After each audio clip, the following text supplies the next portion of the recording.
4 goals to 26.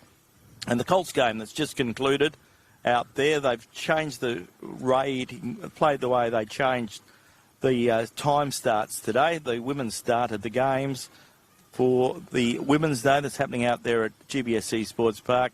So the final game was just played before the league game, was the Colts game. And Brigades, 12 goals, 10, have defeated Chapman Valley 10 goals 4. So a really good game of Colts footy and probably a very good indicator as we lead towards the big ones this afternoon, the big league games. All games getting underway at 2:30, which is pretty exciting, and looking forward to more of that. So looking forward to the big game today. We see both the Railways and Rovers ladies in a huddle having a discussion. Of course, it is a special day. It's Mental Health Day here in the GNFL, which is very, very important, of course. We know the big stories when it comes to mental health. Across regional WA, football brings communities together, but it's the conversations we have off the fields that can make the big difference, of course. And we're asking you today to check in on a mate, teammate or someone you care about. Remember that talking and listening are powerful. Know that mental health issues can affect anyone and everyone, and a simple conversation could make a world of difference. So as club players, volunteers and supporters come together this weekend, let's use football as a platform to start conversations, strengthening connection and reminding each other that it is okay to ask for help. And that's the message from Healthway, Think Mental Health, of course, who are the big supporters of this in regional WA. Our GNFL umpires today doing it for Sandra Carr, MLA.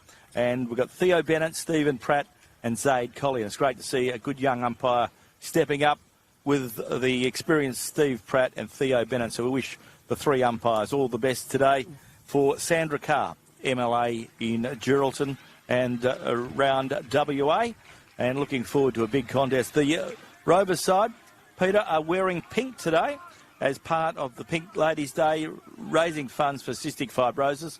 And it's always very difficult to pick players out when they're wearing a different uniform than others. So it's going to be interesting to see how we go with these pink uniforms, which look rather smart, but a number of the players are wearing different numbers than they generally wear, because these are numbers that, or jumpers that fit their size, body size, that is. Yes, good afternoon, Glenn. Welcome to the coverage here on Radio Mama, and also we are transmitting through Radio Geraldton today, moments away from the start of the game here at Daimler Truck Oval this afternoon. That's Greenough Oval, and it is a beautiful day for football. I think about 20 degrees at the most, and the breeze is really not a factor. The windsock is pretty limp this afternoon, but if it does come in, it's coming from a northwesterly direction, where most of the weather has come from throughout the week, Glenn, and it's I think it was yesterday, or the day before yesterday, I think it was Thursday, it rained pretty steady right throughout the day, didn't it? Oh, it was a marvellous rain. It really set the season up for our farmers across the Midwest, which is very important, of course, and they're all very happy now with the way things are looking. So looking forward to the big game this afternoon, as now the Rovers players are getting a photo taken. Yes, it's certainly the ground in pretty good conditions despite the rain this week. We had about 60 mils out this way, 60 or 70 mils. I think 71 mils at Deepdale over 24 hours. So a lot of rain out this way. But the Oval's taken it pretty well. Oval can get a little bit wet as winter comes, but it looks like it has drained very well to this point. So a really big contest today, Peter, a really good game. We know that railways are structured. They go about their game in a methodical way. They just go about their business and they keep going back to the process. We would see that Rovers are a pretty exciting brand of football. They're a bit more chaotic. They throw the ball around. They try different things. So it's going to be a really contest of two different systems, I think, today. Yeah, well, it certainly is. But I do think the last time we did see Rovers, they weren't really had their best team on the park, and I think they have firmed up structure-wise, because in the middle of the ground you couldn't have better structure than someone like Jamin Alone and Tom Denton working in there. So they sort of have, but then, as you're alluding to, they have the players that can run and stun, and if they do get off the leash today, it will make a pretty cut out the day pretty well for the defenders for Railways. Well, we've been talking up the crowds at GNFL football this year, and this is a beauty, a really big crowd, as you'd expect. Two undefeated sides going at it, and there are big games across the region today, all in Geraldton. And if you are looking for a good game of local GNFL footy, there's plenty to choose from. At Towns, between Towns hosting Mullawar. That's the WA Country Builders Stadium at Wanthella. Out there at Spalding, GBSC Sports Park. We've got Brigades hosting Chapman Valley. And this big one here at Greenough Oval, at Daimler Truck Greenough Oval. And we see your Railways going through the preliminaries at the airport end of the ground. Rovers going through their preliminaries at the city end of the ground. And the umpires are in readiness to get this game underway. We're about 4 minutes away from the start of this contest, and it promises to be a big, big game. The two top sides going at it. The result of today's game, Glenn, whoever wins will sit comfortably on top of the premiership table with most teams being on the same amount of games, hopefully, at the end of this round. Yeah, well, the thing is, if Railways win, if they get enough percentage, they should go up. There's not a lot of percentage in between Rovers and Railways. Rovers are on top at the moment. Rovers had the bye. Railways had the bye last week. But as you say, Peter, it's been a bit of a situation where most clubs haven't been playing the same amount of games, and it's pretty hard to measure up the system, isn't it, when some sides have played 6 games and some teams have played 5 games. It's very hard to judge. But we're seeing it's starting to even up now. We're starting to get further into the season. And we look at the Railways. Their percentage is outstanding. 230 or something. Yeah, let's have a look at it. Looking pretty good, their league situation. So, yes, they're very, very good situation for both clubs. They both had some good wins along the way. So just looking at what is going on when it comes to the premiership ladder. And we can tell you that at the moment, as I said, Rovers are on top. Their percentage is 203. So they've got a lesser percentage than Railways. So if Rovers win, well, naturally they'll be 2 games clear of Railways. But if Railways win, Railways will go to the top of the premiership table. So, interesting situation. Both very, very keen and very good sides. They are clear favourites at the moment to be playing in September, but there's a long way to go.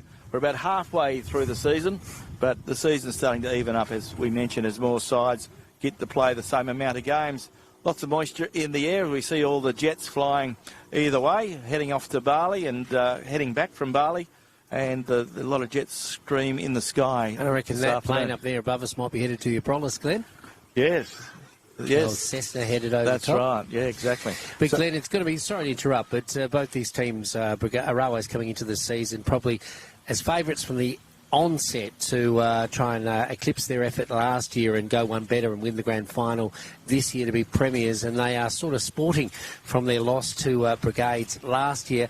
Rovers, well, they're not the new kids on the block. They've got a few premierships behind them, that's for sure, but in recent years they've been sitting struggling at the bottom of the table, but they've had an influx of players come into the club. Incidentally, those players have been a lot of players that have returned. They are Rovers players, and with a couple of extras, they have really saw themselves become probably even more of a favourite for this game this afternoon. Yeah, Rovers have got Jack Eastoff. He's a local, of course. He's been playing down with West Coast Eagles in the waffle competition. But as we know, they have got about 17 of their AFL players playing for the waffle side this weekend. So Jack Eastoff is not needed. So Jack comes back and he's a real bonus. So, as you say, there's been about 13 players come back into the Rovers lineup. Majority of them, of course, are Rovers players who are just returning home. So one player you're very excited to have a look at today is one Jason Daniels, and we're keen to see how he looks in the flesh, Glenn. We certainly are, and umpire Theo Bennett puts the thumbs up. He's ready to get this game underway. He holds the ball aloft. Umpires this afternoon, Theo Bennett, Steve Pratt and Zaid Colley. The Sandra Carr MLA GNFL umpires. The ball is in the air. We're underway in this first term with thanks to Community Bank Geraldton. Picked up now by the hard-running player there, and Jesse Adamini for the Blues. He gets it up the ground, goes the way of Darcy Giltro. Giltro goes out quickly, looking there for Matt Kimberley. Kimberley very close to the boundary line on the outer side. Goes back towards the player there in Giltro. Giltro a short pass to Sean Fletcher. Railways quickly get the ball deep into the forward pocket. In goes Kobe Simpson. Sobe Simpson gets a kick away just in the nick of time. Ball comes back towards Railways. Ted Kerr's that player. He feeds a handball out to Giltro. Giltro kicks it in towards half forward. Ball running free. Gives the opportunity for Rovers to pick it up if they can. Picked up now by Railways player in Jager Williams. Jager slaps the ball forward, whistle on play, and Rovers player will get the resultant free kick. Yeah, caught in possession on that occasion, Glenn. Going forward was the player there in Jace Price. So off the half-back line now, Simpson that has it.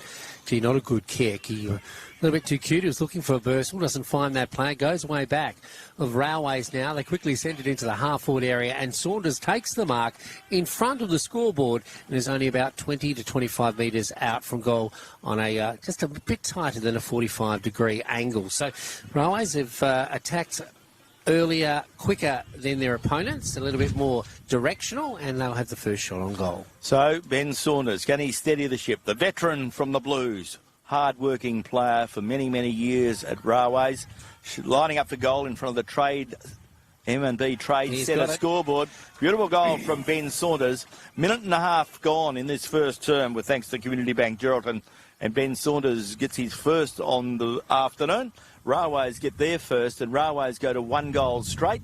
Rovers yet to open their account in this big one on Radio Mama, your home of GNFL football. Yeah, good start for the Blues, and Adamini certainly had a part to play in that, and involvement, as they say, is one of the latest statistics they use in AFL football. Getting it out of the middle, he was certainly influential in getting it up front. A few turnovers, but Railways finishing off with a goal in the end. Ball back in the middle now. Early stages of the first term. First blood to the Blues here in Drennan O'Malley game day. It's one on this occasion by Railways out into space. Ted Kerr gets it. He sees a player on the lead. That player is equal to the task. Runs in and takes a nice mark.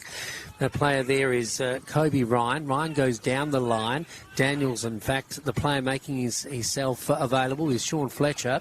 Keen to see him today too. Goes laterally to the outer side to Jace Price. Further across now, and it's Ted Kerr. Ted Kerr on the far side. Kicks it into the man almost in front of him. That player is Simpson. Simpson goes down the wing now. Brennan marks it centre wing, sends it in for the Demons. They try and run onto it. The ball doesn't bounce kindly, or does it? Goes one way then the other, but Railways have the better hands at the moment on the far side. The Edwards Road side of Greenough Oval, the ball is back with Kerr. Racking up a few possessions early as Kerr. He sends it inboard. Players go. A bit of a pack develops. It goes to ground. Coming through is Simpson now. Kame Simpson puts it onto his boot. Goes away of Alone. He kicks into the man on the mark. That was a little bit lazy by Alone on that occasion. Simpson gets it back. Goes back the way of Rovers. Azevedo sends it into the full forward area. Running onto it though is that player in. It looks like it's Alone again. Gets it to a teammate. They get to switch on toward the big steps, and I think it was Rovers that shot on goal, and they've scored their first goal of the afternoon. And Clay Azevedo, I thought it was him. That was a very good opportunist kick clicked by Azevedo. He received the ball from Alone. He wasted no time and put it through the stick. So a good return quickly from the Demons. Yeah, it's a good contest here at Greenough's Daimler Truck Oval. A big crowd here enjoying the going to be a quick game, top of the table contest. Yes, it certainly looks like it. So the big fellas are going back to the centre. And we've got Rovers player there with his pink hair, Jason Daniels, getting into the spirit of Pink Day. And we've also Daniels and Fletcher, that's a competition that we'll be looking at today, or contest, Glenn? Two very good friends, we believe. And who's got the best hats here this afternoon? The ball is back in the centre. Umpire to get the ball back in. Steve Pratt to throw the ball up. We've got Blake Tazewell doing the rucking for Rovers. And the big fella doing the rucking for Railways, Flynn Dillon. Flynn Dillon gets the best of it. Pack around the ball. It's tight in there. Ball gets held to the Railways player. Umpire Pratt will come in and throw the ball up again. Yeah, there's not a lot of room out there. So the umpire will throw the ball up again. And this time they'll both come from the same angle. Flynn Dillon gets the best of it. Gets it down to Jesse Adamini. He goes with a short handball there to Ted Kerr. Ted Kerr gets it up the ground looking for Giltro. Giltro handballs the ball back. Comes back the way of Jace Price. He does well. Gets through traffic. But he spilt the ball now to Daniels. Daniels goes by hand to a teammate who gets it up in Denton. Denton gets it up towards the player there in Gabriel Parfitt. Parfitt gets it forward, looking up there for Jamin Alone, who's playing up forward today, playing at full forward, which is unaccustomed for him. And the ball will come back into play. The boundary umpire to throw the ball back in front of the Rovers. The Rovers coaches have the luxury of playing him up front, Glenn, because, of course, they have Denton in the middle. Ball comes back into the centre. Slap forward Also in there working hard was the players from both clubs. And this time Theo Bennett will come in and throw the ball up. Ball is about 45 metres away from the goal end, the city end. And in goes big fella. Flynn Dillon slaps it to ground. Pack around the ball. In goes Daniels for Rovers. Slaps it out. In goes the young player for Rovers in Kane Simpson. He couldn't control it. Ball comes forward. Wasn't the good 15 metres. Umpire gives him the benefit of the doubt. Certainly wasn't 15 metres. And umpire will come in and throw the ball up once more. Blake Tazewell was the player that thought he'd taken the mark, but certainly wasn't 15 metres, as Glenn pointed out. The ball now is forward of centre for the Demons, kicking toward the city end here at Greenock Oval this afternoon, Daimler Truck Oval. The ball goes away now. Parfitt, he loses possession. Back to Azevedo. Daniels to Parfitt. Parfitt on the wing, sees the lead. A nice mark is taken by none other than Jamin Alone. On a tight angle here, but Alone is pretty good with the boot. And he's kicking from in front of the club rooms here this afternoon on a tail and 45-degree angle, kicking to the southern end. But they do this at training a bit, I reckon, Glenn. It's the pocket they kick plenty of goals from. Yep, so Jamin Alone. Figuring early in the forward line, he comes around the man on the mark. Is it the best it kicks? No, it's going to drop short and is knocked through for the minor score. So Rovers keeping it in their forward 50, just a little bit more than their opponents at the moment. On the M&D Trade Centre scoreboard, we see Rovers a 1-goal-1, Railways a 1-goal straight. Railways started very, very quickly, but since that time, Rovers have certainly steadied the ship and are back in the contest. 7.5 minutes gone in this first term with thanks to Community Bank Geraldton. 1-1 plays 1. Rovers a point ahead. Waiting for the Railways defender to bring the ball back into play. So Railways player with the ball to bring the ball back in for the Blues. He's wiping it up, must have landed in a puddle. So waiting for him to wipe the ball. The umpire said, play on, we're not here to worry about the ball. There goes the kick. And Railways bring the ball up towards centre wing. Good strong mark taken there by Drew Tunbridge. Takes his first strong mark of the afternoon. Kicks it away to Sean Fletcher. Straight through his hands. Goes the way now of the Railways player in Grigsby. He slaps it forward, but picked up by Rovers. Goes the way of Brennan. He gets it away. The play of Josh Simpson. Simpson gets it up the ground. Looking up there for the hard-running Tom Denton. Tom Denton very close to the boundary line.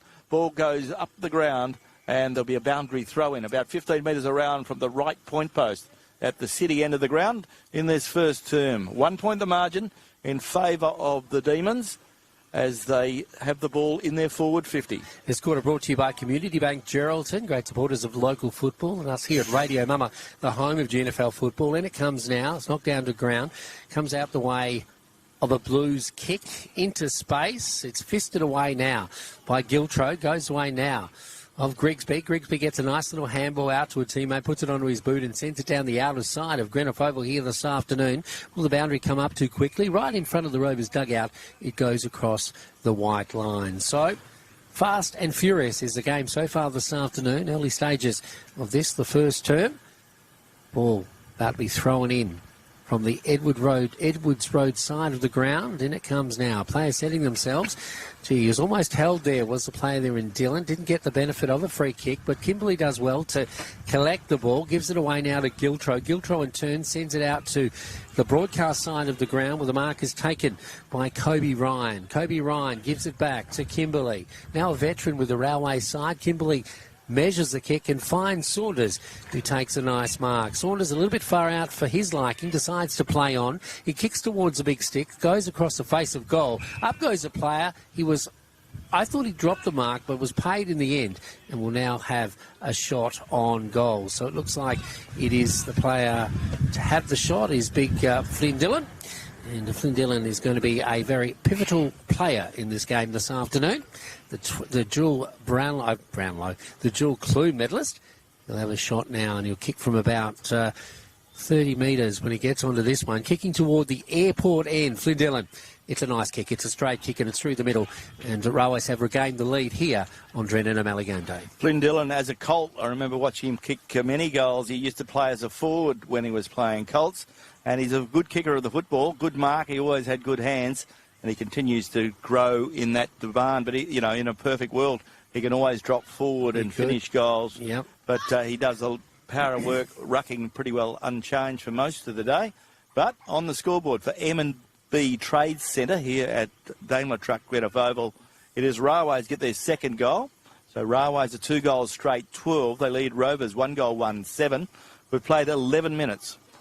And in this first term, with thanks to the Community Bank. Probably favouring the Airport End about, I reckon, about 1 to 2 goals at this stage, Glenn, perhaps. Yeah, the breeze is a bit hard to pick up with the windsock we've got. The windsock is sort of blowing across the ground, but perhaps, more across the ground, maybe favouring the city end. The ball comes back towards the player there in Kerr. Ted Kerr gets his kick forward.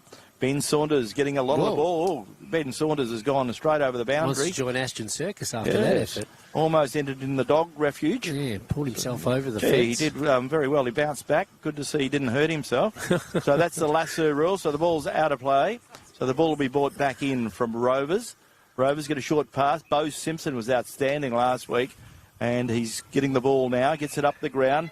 Gets it the way of Tristan Simpson, playing against his old club. Tristan Simpson kicks it up the ground, looking up there, but Blake Tazewell's there. Blake Tazewell gets it out to Gabriel Parfitt. Parfitt gets it onto his hard-running teammate who gets it up the ground. Ball's in the forward 50 now for the Rovers side. Picked up by Rovers. Shoot towards goal. The kick was offline, and a good strong mark taken there by Railways player in Jordan Williamson. One of the best defences in the competition, Railways have shown that over several years, and they're really calling on it here this afternoon as Rovers throw everything at them at the moment here at Daimler Truck Oval this afternoon. The ball on the far side of Greenock Oval. Railways have possession. They steady the ship somewhat. They try to slow things down after Rovers sort of up the ante when they get hold of the ball, and they may do that now when Tristan Simpson gets it. He doesn't get it on the first bounce. On the second, evades his opponent, goes back to the outer side and finds a player out there at centre wing that takes a nice strong mark, and River Sandels. River Sandels, a bit of talk about this player as he's certainly grown in stature since moving into the GNFL. The ball at centre wing now. In it comes for the Demons. The mark here would be timely for, I was going to say the red and blacks, but they are the pink and blacks this afternoon. Multiple sclerosis is the cause as the ball goes toward the boundary and a bit of a pack develops. The boundary doesn't come up though. The umpires let it go on somewhat.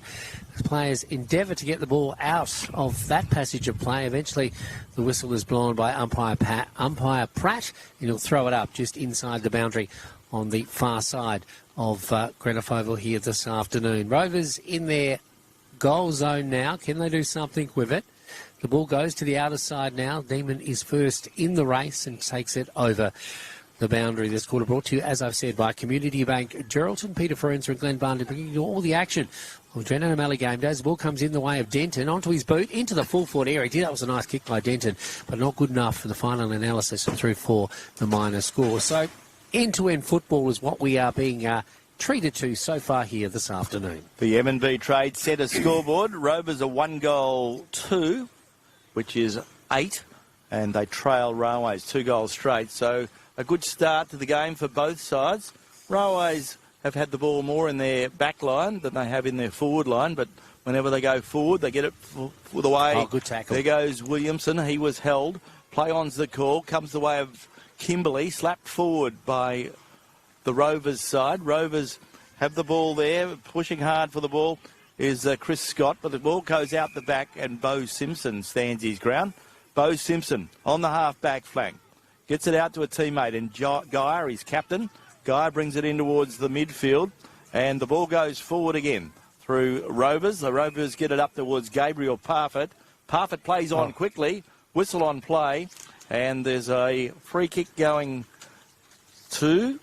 Waiting on it. The umpire's seen a free kick. No.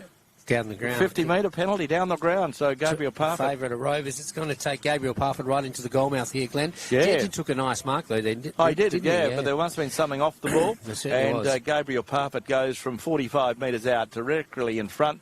And Gabriel Parfitt, he hasn't kicked easier goals than that. He kicks it right over the fence. And a good goal there to Rovers. So Rovers have got control briefly on the scoreboard. M&B Trade Centre scoreboard. Rovers are 2 goals 2 and Railways are 2 goals straight. So a really entertaining game this first quarter, as we'd expect. 2 top sides in the GNFL Community Bank Premiership season, and it's 2 goals apiece, and Rovers up by 2 points. And we've played 15 and a half minutes in this first term with thanks to Community Bank Geraldton.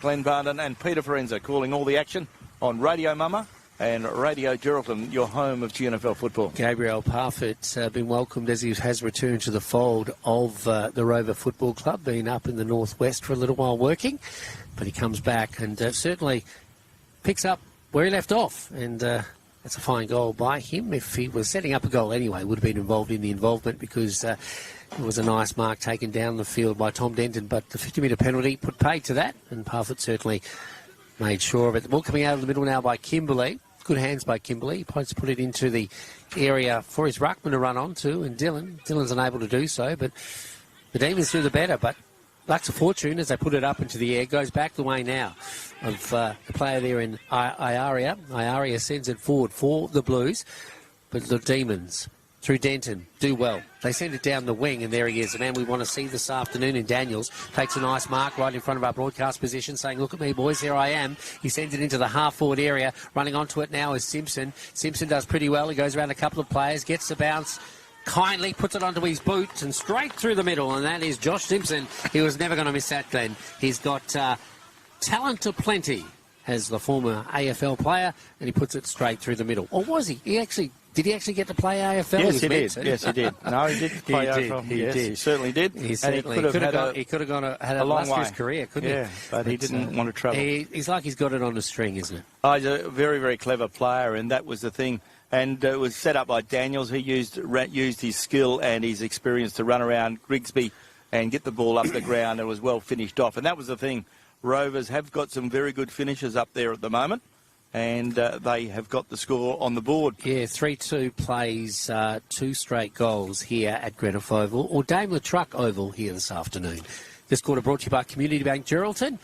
Then Barden and Peter Forenza calling all the action. Ball comes back to the centre, taken forward again by Rovers. Railways trying to dig deep in the latter stages of this first term. Ball spills out, goes the way of Messina. The Railways player was met solidly, and the ball goes up the ground, and the Railways player there kicks it forward. Ryan gets it up, then goes Kimberley. Kimberley feeds a handball out, looking for Ben Saunders. Kimberley gets tackled, didn't have possession. That's the way the umpire has seen it. Or even if it's a bit high, he certainly was a bit crude in the end. Ball goes the way now of a very good player who's working well this year in Blake Messina. Messina plays on from midfield, kicks it up towards full forward, and we see once again that Flynn Dillon's gone down there. Almost took a good mark, but Flynn couldn't mark it on that occasion. A Railways player was interfered with and getting pushed and shoved. And now a 50-metre penalty. Bit of a sling tackle there, Glenn. And a Rovers player in Kobe Bursel's given away a free kick and a 25-metre penalty. Silly boy. So the ball goes straight up the other end, up to the airport end, and Giltro will get his first goal of the afternoon. Darcy Giltro from point-blank range, straight through the centre, kicks it towards the airport. And on the M&B Trade Centre scoreboard, Railways are 3 goals straight, 18. They trail Rovers 3 goals, 2-20. A 2-point ball game, and we're heading into time on in this first term with thanks to Community Bank Geraldton. Yes, Kobe Bursell should hang his head in shame there. You don't want to do something like that when you're so close to goal. I mean, I was saying to someone earlier today, Glenn, and we were talking about it on Sportshed Saturday today. The rules have changed so much in the AFL. We all don't understand them, so just follow the umpire's whistle, and you'll be doing the righty, because there's no way that we understand the interpretation these days. So the umpires this afternoon doing a fine job in this first quarter. Umpires Theo Bennett, Steve Pratt and Zaid Colley for Sandra Carr, MLA. Ball back in the centre. Theo Bennett puts the ball into the air, and once again Railways hard-working player Jesse Adamini goes in, grabs the ball, has the ball held to him. And umpire Bennett has no option but to come in and throw the ball up again. Ball to be up. Matty Adams doing the rucking for Rovers in this contest. Flynn Dillon doing the rucking for Railways. Free kick goes the way of Flynn Dillon. No. It goes the way of Matty Adams. So Matt Adams with the ball. Changing in the ruck this afternoon with Tazewell with the Demons. Adams goes out wide, but his ball's cut off by Sam Scully. Sam Scully's marked on centre wing, the hard-working defender, who, as Peter mentioned, is part of the hard-working unit that is the Railways defence. He gets it up towards Flynn Dillon. Flynn Dillon from half forward, kicks it in towards the forward pocket, looking up there for some run from Darcy Giltro, just in the shadows of the big scoreboard here at Daimler Truck Greenough Oval. Ball goes the way of Railways now. Railways player is pinged to the ground, and umpire Colley will come in and throw the ball up. So the ball to be thrown up deep in the pocket, time ticking by, probably still 3 or 4 minutes to go. Just 2 points in it, Glenn.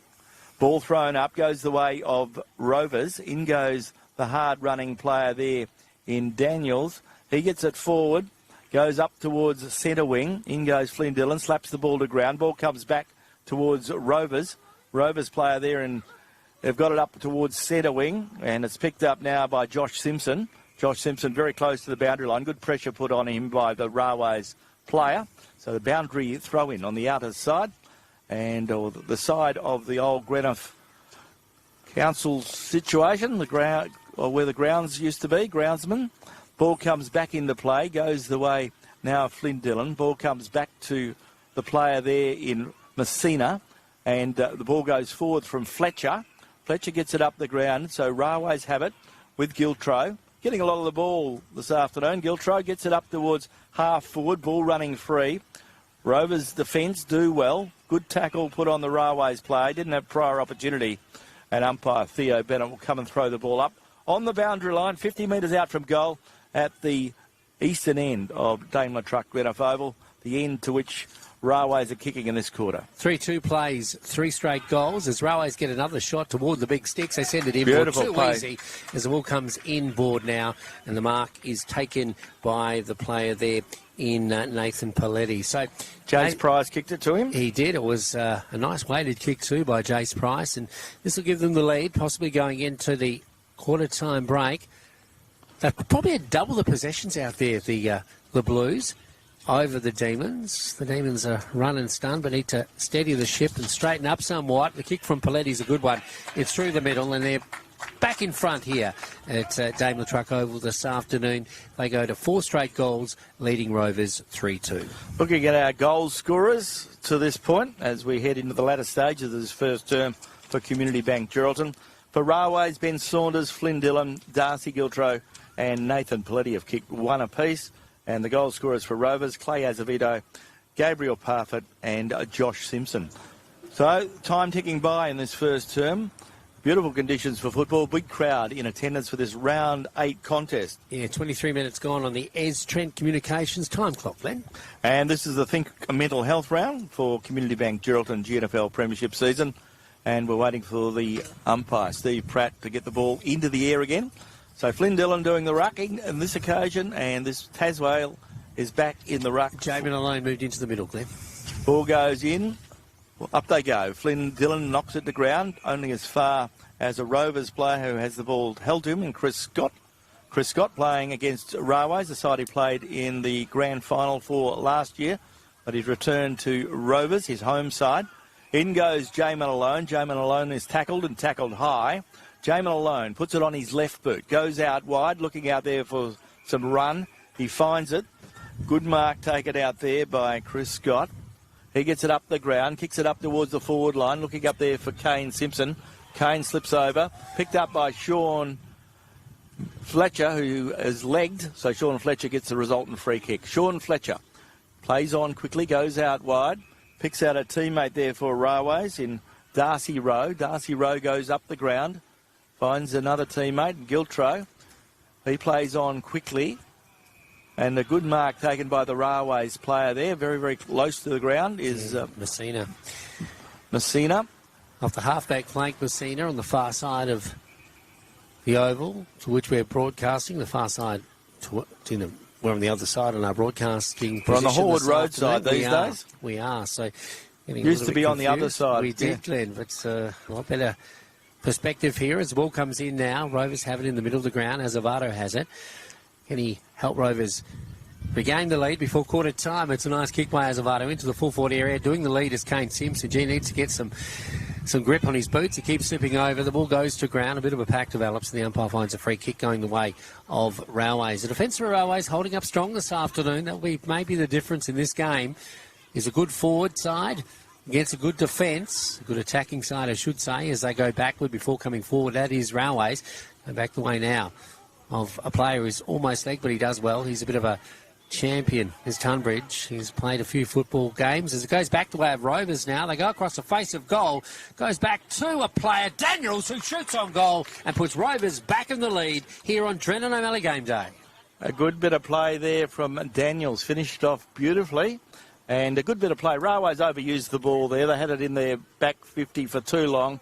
And Rovers forwards put good pressure on. They did put good pressure on. And a good bit of play there from Kane Simpson. He got the ball over. And so too from his other teammates. Keeps slipping over the young fella, doesn't he? He is, but it's very slippery at that end of the ground. In that area, it does get very, very slippery. But he seems to be slipping over a lot more than everyone else. Yeah. He's missing a lot of the ball coming toward him, and he goes one way and the ball goes the other. But maybe he'll find his feet before the game's over. But it's been a seesawing affair here on Drennan O'Malley game day, and Rovers regained the lead again by 2 points, 4-2. They lead Railways 4 points. So a big crowd attendance, as Glenn said, in this much anticipated top of the table clash. The two teams that have been undefeated so far this season in the GNFL. One will lose today, and one will go back to the top of the table. The ball coming out in the middle, it goes away now of Tazewell. He's unable to get it to anyone in particular. The ball goes away of Railways now. The bounce is good for Ted Kerr. He steadies the ship. He sends it out to Messina at centre wing, just below the time clock, which continues to count down or up. 26 minutes, nearly 27 minutes gone in this quarter. You'll see a mark taken at centre wing. The ball coming in now. Player goes up for Railways. Is spoiled as he tries to take the mark. Goes to ground, but here in it again is Messina. He's getting a few possessions this afternoon. He's had a few good games in the ones that we've seen. Goes back the way now of the ruckman. He puts it onto his boot. Flynn Dillon. Dillon is the half-forward area. Player is dealt with, I think. And he'll get the free kick as it goes back to him. And that player again is the player that got the last goal. Nathan Paletti. So Nathan Paletti is a bit far out on this occasion, but he's going to give it away to a teammate. That teammate is Fletcher. He tries to be too cute. Beautiful work done by Tazewell. He gets kicked into. He was the man on the mark, and Rovers are away. Or are they? They push themselves right up the ground, and there's no one down at the wing position. Railway send it back to whence it came, and there he is again. Paletti takes another mark. So, the ball. But he got it second. He did. So the umpire says, give it to me. We'll throw it up. Time ticking away in the first quarter, brought to you by Community Bank Geraldton. 2 points the margin in favour of Rovers in the dying stages of this first term. The ball going the way of, he almost collected, and it was almost collected as well. Daniels, he's a tough nut, but goes away now of Rovers. They send him to the full forward area. There he goes again. Comes a little bit too forward. Just Kane Simpson. But the ball bounces right for the Demons. Can he run onto it in Denton? Denton sees the boundary. He corrals it over the boundary. And it'll be brought in by the Demons. I think it's in the forward 50, so I'll be throwing in, I think, is the key. The Lasso rule. It's a little bit too far around the ground. The arc, Yep, so the siren sounds with Rovers having a narrow lead here in our Drennan O'Malley game day, and we do have a game on our hands. At quarter time, it is Rovers 4-2, leading Railways 4 straight goals, and you're listening to Radio Mama, the home of GNFL football.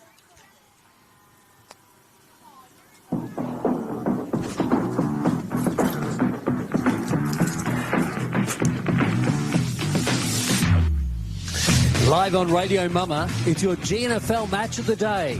Thanks to Drennan O'Malley Motors.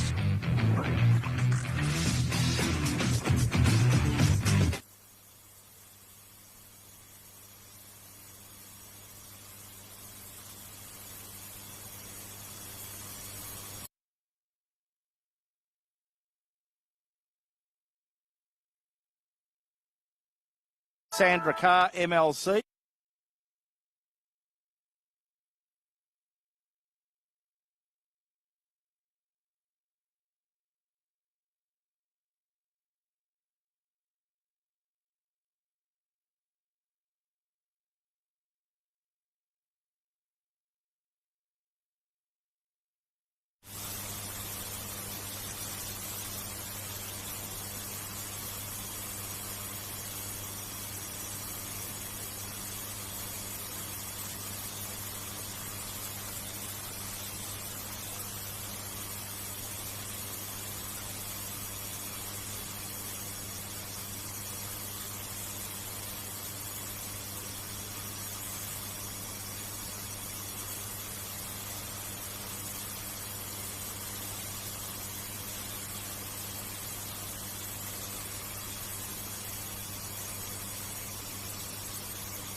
Round 8, the Think Mental Health round for Community Bank Geraldton GNFL Premiership season. And as we mentioned, it's been a very, very hot game here, as you'd expect, at Daimler Truck Grenfell Oval this afternoon for the big one. And a really interesting contest. Quarter-by-quarter summaries with thanks to Kirralie War, the member for Geraldton, along with the City of Greater Geraldton. And quickly running through the goal scorers, 4 goals apiece for Rovers: Clay Azevedo, Gabriel Parfitt, Josh Simpson and Jason Daniels, 1 apiece. For Railways, Ben Saunders, Flynn Dillon, Darcy Giltro and Nathan Paletti. Contenders for the Skidders Restaurant Player of the Day today. For Railways, Flynn Dillon is doing an excellent job in the ruck, but going forward and taking good marks and kicking goals. Jesse Adamini is a ruck rover. He's a smooth finisher and doing well. Blake Messina, working hard, continues to work hard, in good form as a rover. Darcy Giltro giving them plenty of run up the forward line and into the midfield, looking good. And Railways as a defender group are doing really well. Sam Scully, Darcy Rowe, Drew Tunbridge, all that group, they work so well together and working well in defence. Peter, you're looking after the better players for Rovers. Who'd you like in that first quarter? Well, no particular order, Glenn. I liked Jason Daniels. I thought Clay Azevedo got a bit of the ball. Blake Taswell has been doing well in the ruck and around the ground. Chris Scott has also been effective. Josh Simpson is magical, and Jamie Malone has had an impact this afternoon. OK, so we're about to get this second quarter underway. The Melissa Price federal member for Durack, and Melissa was in town this weekend and in town for the week and looking forward to a big weekend. I think the Liberal Party have got a state council meeting or something in Geraldton at the moment, or maybe a members of parliament meeting, but a very busy weekend for Melissa and her crew. Ball back in the centre. And the umpires this afternoon, umpires Theo Bennett, Steve Pratt, Zaid Colley doing it for the GNFL, and Sandra Carr, MLA. Ball goes up, goes the way of that man I was talking about in Flynn Dillon. Uses his strength, grabs the ball, kicks it or handballs it forward. Railways run onto it, goes the way of Jesse Adamini fighting hard for the ball, and the umpire will come in and throw the ball up. Early stages of this all-important second term.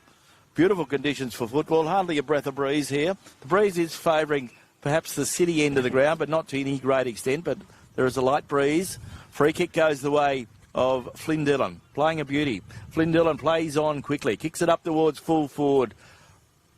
The Rovers side had the best opportunity there, went through the Rovers players' hands and goes out of bounds. There'll be a boundary throw in, about 15 metres around from the right point post, in front of the club rooms here at Daimler Truck Grenfell Oval. A big crowd in attendance here this afternoon. This quarter brought to you by Melissa Price, the member for Durack, as Glenn has already mentioned. The ball's thrown in now, deep attack now for the Blues. Can they arrest the lead once again? The defenders for Rovers have other ideas, or do they? Goes away of Ted Kerr. Nice big kick up into the sticks. And he puts it through, Ted. That was a great kick by Ted Kerr. He's pretty happy with it, and so are his teammates. And that was a big kick, almost on 50 metres, and it snuck right in next to the goalpost. And everyone just stood back and watched it. And Ted Kerr sees his team arrest the lead once again in a seesawing affair on Dread and O'Malley game day. Exciting play there from Ted Kerr, well finished, and that's what the situation is. And both sides are being very efficient around goal, which makes it very, very interesting indeed.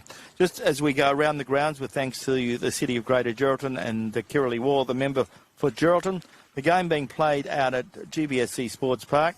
Quarter time, Brigades have got away to a flyer. Brigades are 4 goals, 5-29. They lead Chapman Valley 1-1-7. And still waiting for a score update from the Towns game. Daniel Leach playing his 100th game today for the Brigade side, Glenn. Yeah, an important game for him, an important game for his club, and they've started very well indeed. Ball back in the middle now. The last goal scored by the Blues early in the third term. They've put the challenge up to the Demons. 5 straight goals to 4-2 is the scoreline. The ball stays in the middle now, but Flynn Dillon bursts through the pack. Onto his boot, back into the half-forward area. We've got a few players playing up front at the moment. Kobe Bursell doesn't take the mark, goes the way, will take the ball, goes the way of Geyer. Geyer in turn down the line, gets it to Eastoff. Eastoff for the Demons.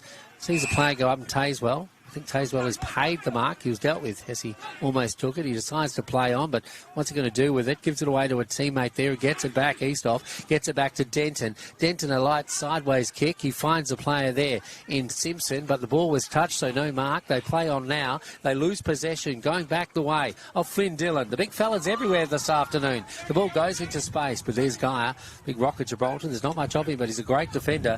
He gets it down to Tom Denton. Denton in turn gets it to Eastoff. He's under pressure. Gives it back to Denton. Ditto for him. The ball's in space now. Goes the way now. That's Avado. He weaves through a couple of players. Gives it away to Kane Simpson. Out on his own now is the player there, and Gabriel Parfin. In fact, it's Farron. He gives it away to Scott. Scott puts it inside the corridor. Can they run into an open goal? Everything is working for the Demons. They finally try and toe poke it, but it slucks a fortune as the defenders for Railways win out. Rovers had it all over them, but the Railways defenders stood tall as they kick it to the outer side and hold sway on that far side of the ground. So a player getting to his feet, and the umpire says no prior opportunity there. We'll ball it up, boys, and that's a player there unable to get possession. On the far side of Greenough Oval, up it goes. Flynn Dillon rocking around the ground and in the middle this afternoon. Rovers didn't take the opportunity there, but there he is. That's Simpson. Tristan Simpson sends it inside the corridor. Going back the way of the Blues. They kick across the face of goal. The Demons can run onto something here, but they don't. The opportunities they leave begging as it goes away now. Railways once again. They're playing with their attack at the moment, the Blues side, as it goes over the other side to Bunter. Bunter in turn, he gets it to a teammate. Quickly onto his boot and down the outer side. There he is again. Flynn Dillon, he's everywhere this afternoon. He's racking up kicks. He puts it onto his boot. It's centre wing. It goes away of the Demons. They try and curtail the efforts of the Blues going forward. There's Simpson in the middle of the ground. The Demons, can they set something up? They will with this fella. Goes away of Eastoff. The West Coast Eagles player sends it into the forward pocket, and a nice mark. A beautiful leading mark is taken in the end by the player that swung out and took it, and it is none other than Jamin Alone. So Jamin Alone, who had a few seasons at Subiaco in the reserves and league side, has returned to the Demons this season. A Clue medalist as well. He's on a tight angle here. What can he do, Jamin? Beautiful kick, but off the line. It is a nice kick, but offline, and it's marked right in front. And he's looking for him. He was, and it goes the way of the big fella in Scott. And Scott now, he is on a very tight angle. He'll have to do the check side kick here and come around the man on the mark. But Scott, as Glenn said, he was found at the back of the pack in front of the goals. He's going to come right around the man on the mark. Goal here would be handy for the Demons. Yes, he does it. Straight through the middle. Effort. Scott has scored, as Glenn said. A fine effort by them, too. They had a few attempts to try and score that goal, Glenn. They had everything going for them, and finally it paid dividends. And Rovers go to 5-2, and they lead Railways 5 straight goals. Yeah, Railways' defence made a hash of that, really. They had the ball down there for a long time. They were under pressure. Full credit to Rovers. Yes. But the ball wasn't cleared, and when it did get cleared, it came back very, very quickly. So the Railways defenders are going into a little bit of a huddle and having a bit of a discussion. But a good goal there from Chris Scott and good bit of play there from Jamin Alone. Tristan Simpson's been finding the ball and been very good at executing his kicks up forward, hasn't he? Oh, he's been very, very good indeed. So there's been some really starry play from both sides. So on the M&B Trade Centre scoreboard, which is getting a lot of work this afternoon, both sides are being pretty efficient in front of goals. Rovers lead 5-2 to Railways 5 goals straight. So the ball back in the centre with umpire Pratt. Umpire Pratt to put the ball into the air. And up they go again. This time again, the big fella wins it in Flynn Dillon. Flynn Dillon gets it on his boot, gets it up towards Williamson. Goes the way of a player now in Ryan. Ryan goes by hand, puts his teammate under a lot of pressure because it wasn't a good handball at all. Ball comes back to Rovers, and Rovers can mop up. Comes back to a good play there from the player in Denton. Chris Scott feeds it out to Kane Simpson. Kane Simpson takes one bounce, his second bounce, runs away from his opponent, kicks it forward, looking for Jamin Alone, who was clean bowled, and the ball goes out of bounds. Glenn. That's exactly what it was. And the ball will be thrown in about 25 metres around from the left point post at the airport end of the ground. So good bit of play there, good transition from Rovers. They had some good players involved. Good bit of play from Jack Eastoff again. So he's showing his class. Ball comes back into play from the boundary throw-in. Rovers try to slap it forward. And it goes back towards Railways. Railways soccer the ball along the ground. In goes Williamson. Gets it over to his teammate. But the Railways player has gone a bit too wide on that occasion. Cody Ditchburn. He's out of bounds on the full. So it's Jamie Gear, the coach or Jamie Geyer, the coach of the captain of the Rovers side, bring the ball back in. But the umpire says you've got to come back and kick it from way up there. And kick over the man on the mark too, I think. I think that's the rules these days. So, Jamie Geyer looking to get the ball on. Umpire says play on now. Geyer plays on. Short pass, barely 15 metres. And the mark is taken there by Claz Azevedo. Azevedo, 60 metres out from nice goal. Kick. Kicks it towards full forward. Pack into the air. Kane Whitby.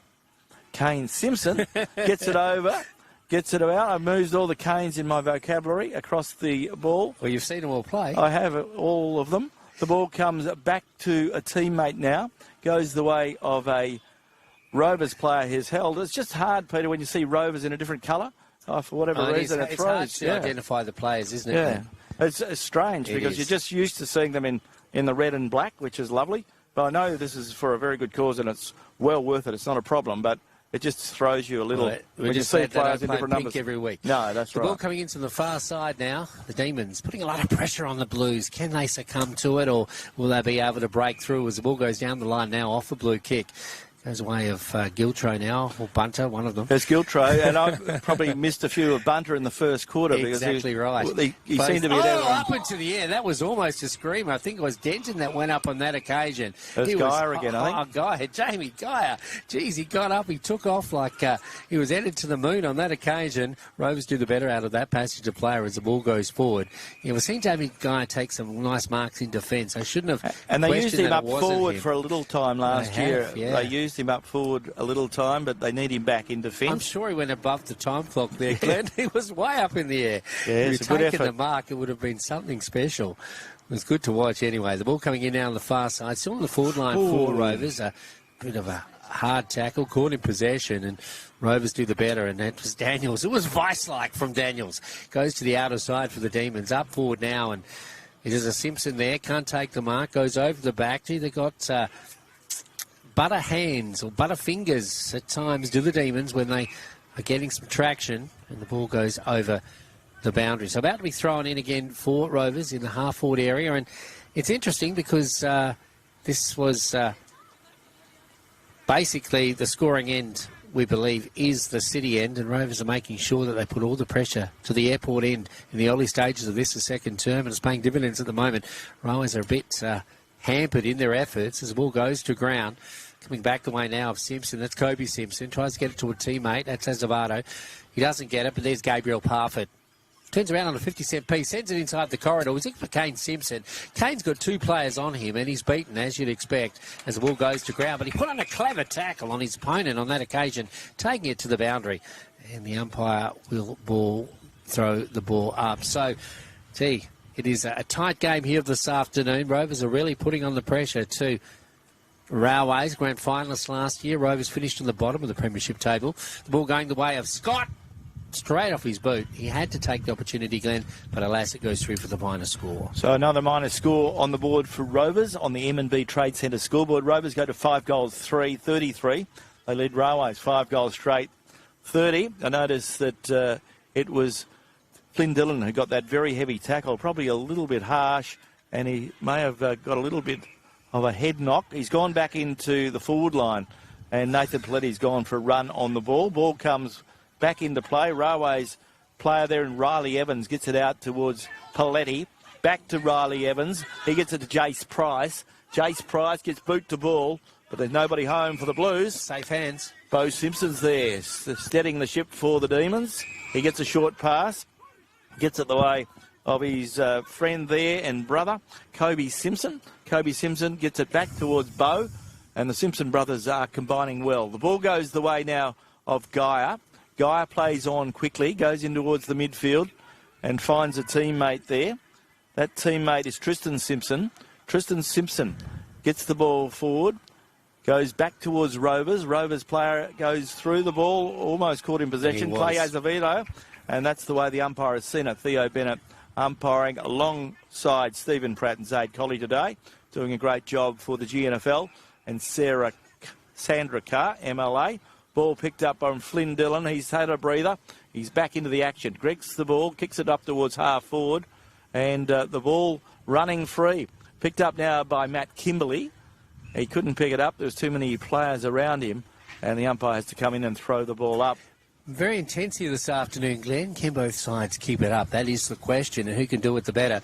Rovers putting a lot of pressure on Railways. They've got it back into their half-forward area now and trying to break the shackles as the ball goes forward now into the full-forward area, but it's all Rovers, I should say, waiting in defence, and it finds the sanctuary of the boundary. So maybe a scoring opportunity here for Railways. It's the first time it's been in their forward 50 for a little while now.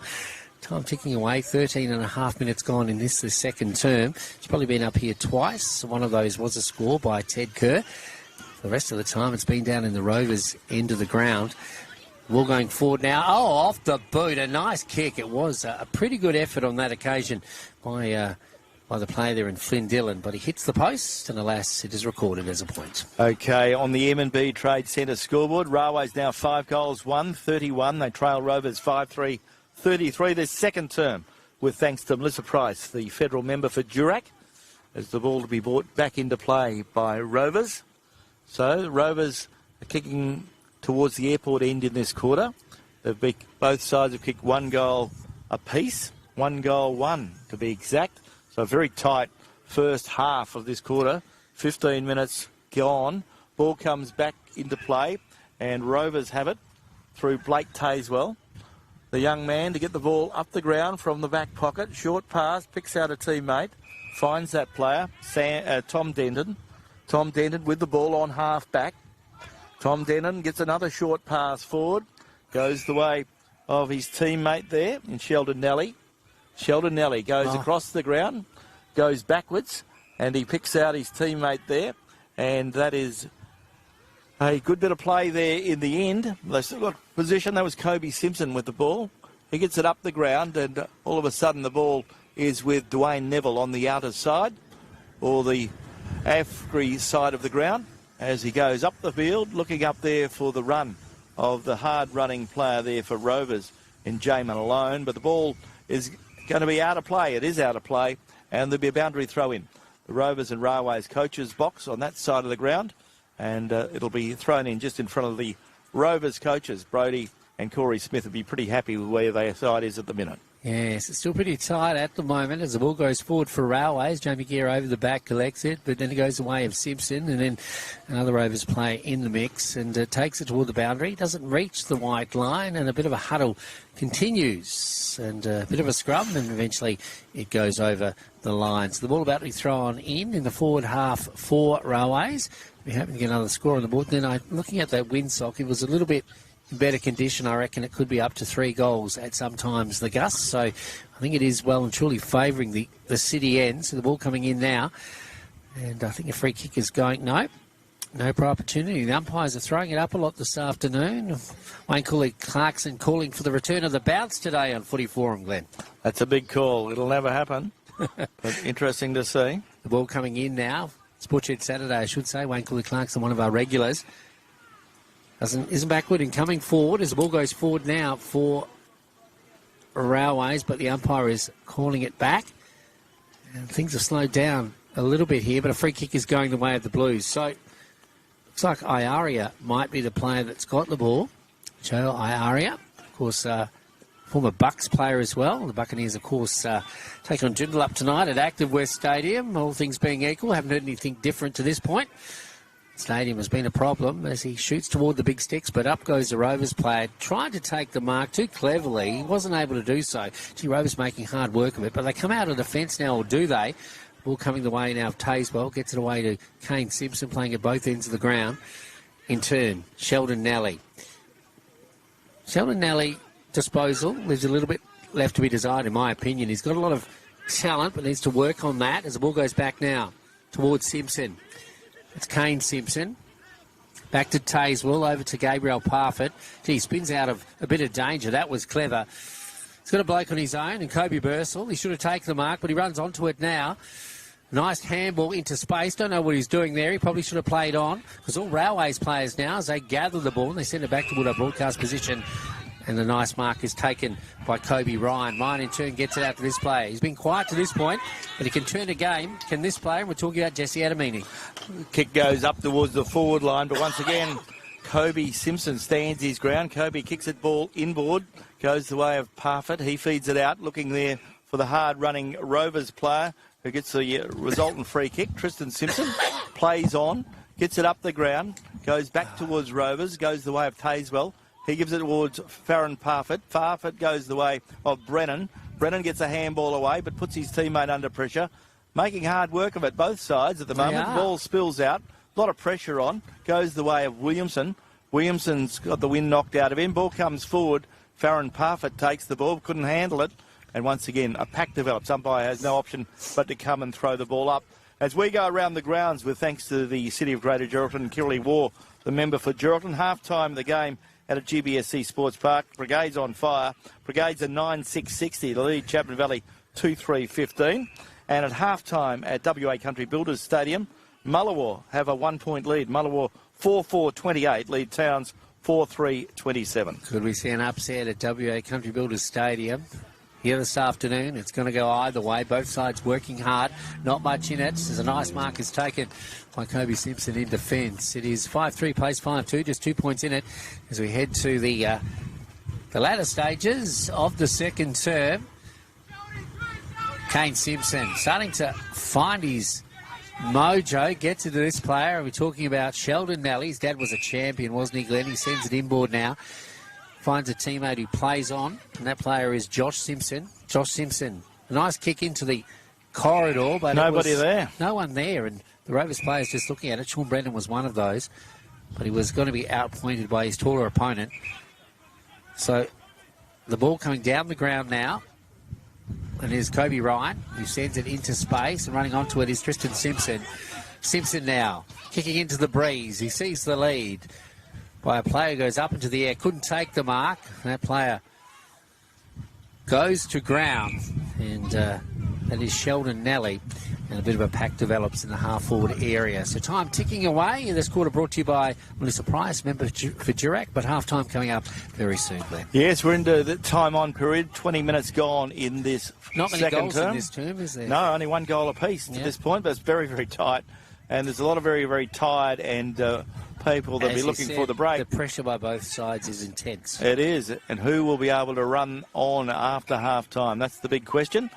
Here goes Nathan Paletti. He's been good in this first half. Kicks it forward. Ball slapped away from Ben Saunders. In goes Daniels. Ball comes out. Goes the way of Ryan. He gets it away of Williams. Williams goes by hand to Messina. Messina goes by hand to Flynn Dillon. Flynn Dillon kicks the ball forward. Ball is missed there by Kobe Simpson. Railways have an opportunity they couldn't believe they were going to get. Railways shoot on goal, but they're offline, and that was Darcy Giltro. He ran around, and he ran around again, but he couldn't steady enough to get the goal. Kobe Simpson spent his penny, didn't he, Glenn? He did. He should have marked. He knows that, and it slipped through his hands. So on the M&B Trade Centre scoreboard, it is Railways. They are 5 goals to 32. Rovers are 5-3, 33.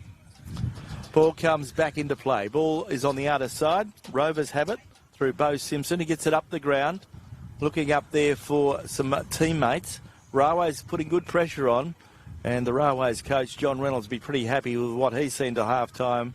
Showing good commitment, and the ball will be thrown up again, and there's certainly plenty of those this afternoon, as Peter has mentioned. Ball goes up again, slapped forward by Rovers. Tazewell, ball comes out, goes the way of Railways. Fletcher gets the ball forward. Ball slapped over the pack. Ball very close to the boundary line. Rovers still keep it in play. Rovers get it back. A kick goes forward from Rovers there, from River Sandals, up towards the centre of the ground. But the lasso rule comes into effect, and Railways have it through Sam Scully. Scully kicks it forward, but once again, it's kick to kick in the schoolyard. A good mark taken. Here. But a free kick's been played. No, Ben Saunders been interfered with. He was being held on to, according to the umpire. So Ben Saunders will shoot on goal from 20 metres out. 45-degree angle. Ben Saunders kicked a goal, the first of the afternoon. And the veteran, he knows where they are. He certainly will have no problem making the distance. It's just the accuracy. So Ben Saunders lining up for goal, and he can give Railways the lead. Listen to the breeze behind him. As they head towards half-time, and Ben Saunders gets his second of the afternoon, and Railways get their 6th. So Railways on the M&B Trade Centre scoreboard. Railways are 6 goals to 32, and 6 goals to, which is 38. They lead Rovers 5-3-33. So a good goal there from Ben. Yeah, it's a tight game here this afternoon, and just the 1 point in it, Glenn. You know, Drennan O'Malley game day, and we expected it would be a tight affair, and up until this point it hasn't let us down. And the pressure by both sides is intense. Yeah, giving away a free kick, it's very, very costly in a costly game. In a game. Well, there's a tight game. This, yeah, certainly. Any game is tight, but you can't give away a free kick in the opposition's forward 50. Because we'd already seen a good mark taken. There was no need for it. Exactly. And the player was held when not required. Ball back in the centre. Once again, they go at it. This time it comes the way of Rovers. Simpson gets it to Denton. Denton gets it towards Kane Simpson. Kane Simpson goes for another bounce. But there's the siren. It's half-time at the football in our GNFL match of the day for mental health this weekend. And on the scoreboard at half-time, Railways lead the way by 5 points. Railways are 6 goals to 38. They lead Rovers 5-3-33. And you are tuned to Radio Mama, your home of GNFL football.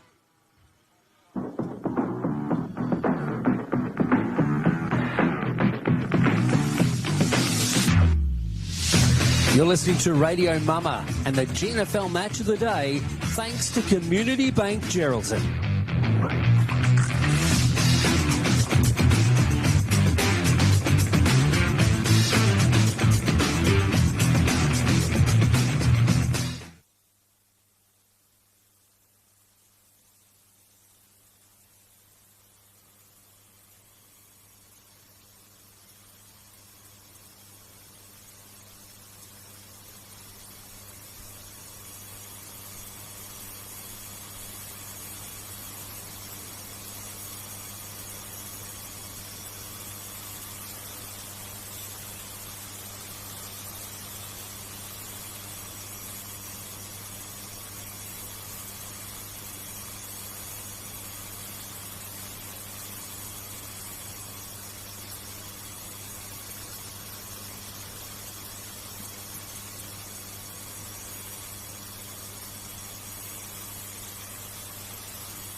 relationship with Great Southern Fuels started with my father 50 years ago, delivering fuel in drums back in the day, which has progressed into large tanks now.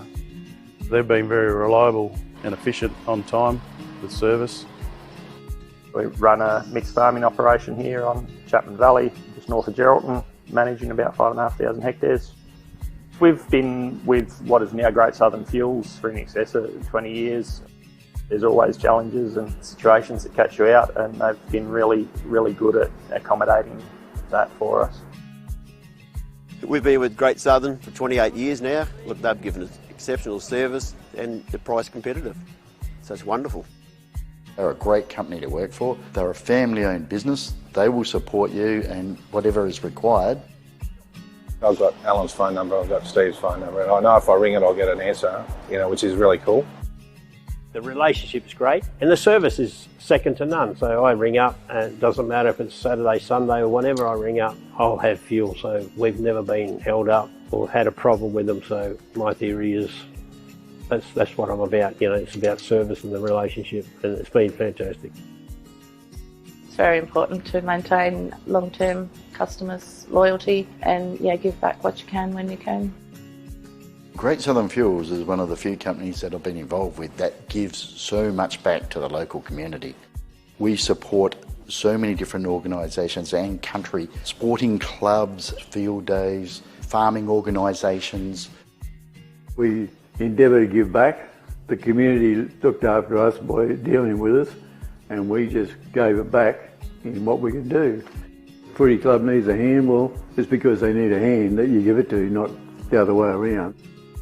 When you look at how they conduct themselves in the community, they've been a great supporter of the Livestock Transporters Association. Just incredible what they do. I do a lot for the community, which is good. And not only late race either, it's right through where all these outlets are all over the state. He's been excellent with that. We tend to sponsor major events, the Great Southern Football Carnival, Colts Carnival.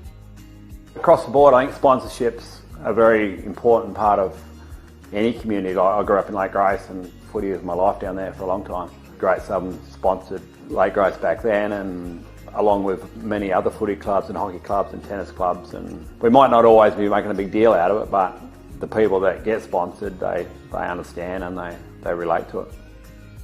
They do a lot for the town, so I can't fault them. They've been brilliant. Great Southern Fuels have got strong values, and that shows in what they do. They walk the talk and they do what they do. You deal with people that are there and care about your business, and these people have been absolutely wonderful. I'm very proud of what Mum and Dad have achieved in their life and how they've structured the business, and it's all structured around our customers and looking after people and being in the right areas where we need to sell the fuel and have the support there and sponsorship, being part of the community, even though we're not in that community, but our workers are there and that's part of us.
Giltro, we've been getting them mixed up because they both wear helmets, but they're both getting a lot of the ball, so congratulations to those two young players. Sam Scully, Darcy Rowe, Ben Saunders, the whole backline of Railways are working hard. They're under a fair bit of pressure. Rovers come in with numbers. I think Rovers had the ball in their forward 50 for a fair amount of that quarter, but Railways were able to, go through and get the job done at times, but the Rovers, they too are pretty formidable. And Peter, you're looking at the better players and contenders from Rovers for the Skeeters Restaurant Player of the Day. Defence is also a factor for Rovers. Bo Simpson playing really well. Tom Denton's been getting a bit of the ball. Blake Tazewell, Scott, and Jason Daniels still getting a bit of the footy. As we go around the grounds, half-time at the other grounds, GBSC Sports Park, and Brigades are doing it well. They're celebrating Daniel Leach's 100 games with a big win at the moment, it would appear. Brigades 9-6-60, lead Chapman Valley 2-3-15. And the half-time score over at WA Country Builders Stadium, Mullawar are in the lead at half-time. This wouldn't be happening too often this year. Mullawar 4-4-28, lead Towns 4-3-27.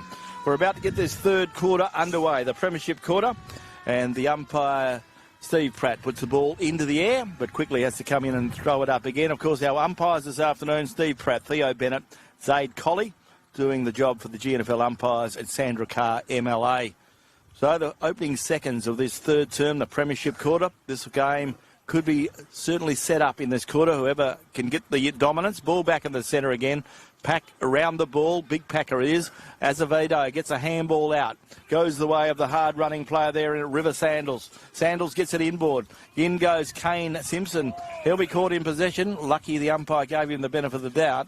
And the umpire will come in and throw the ball up once again. 40 seconds played in quarter number 3.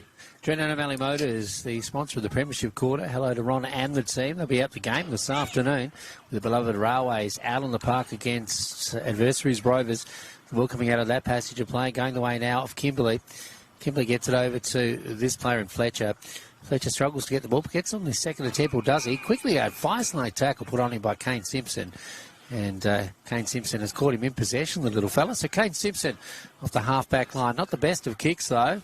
But he gets it to a player who quickly puts it onto his boots. And it was a nice kick by Josh Simpson. And he finds this player in Dwayne Neville. Hasn't done a lot of the ball today, but capable of a lot is Neville. Neville now, Premiership player with the Demons. He's going to kick toward the big sticks, but, gee, he's a long way out. Let's see what he can do.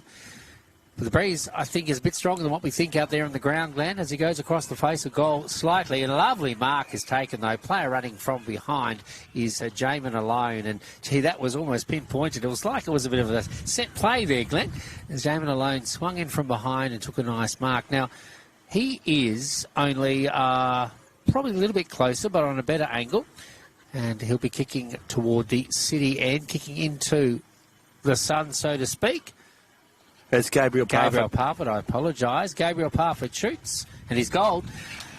Moments into the third term, and Gabriel Parfitt, silhouette he was as he took the mark, and he finished off with a nice goal, and Rovers regained the lead here on Dredden O'Malley game day. So Gabriel Parfitt gets his second of the afternoon and becomes the only multiple goal scorer for Rovers to this point. So a good start to the quarter.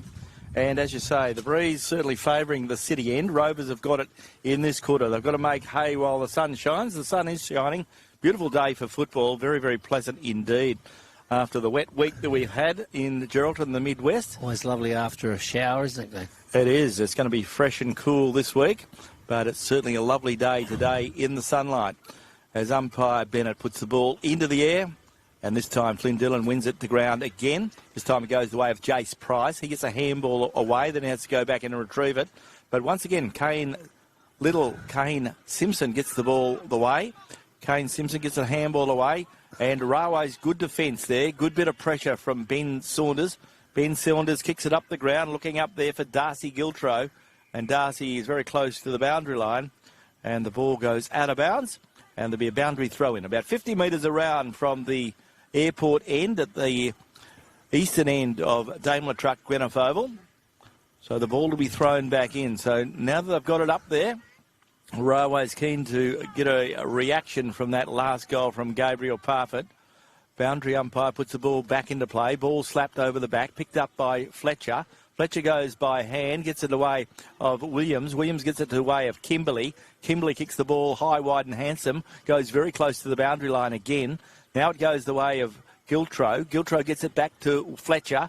Fletcher gets a handball forward, goes the way of the big fellow there in Flynn Dillon. He goes by hand to Giltro. Giltro gets it up, and a good mark taken by Ben Saunders. The umpire said, no, it wasn't a mark, so give it to me. I'll throw the ball up. Ben Saunders is always good trying to convince the umpires of anything.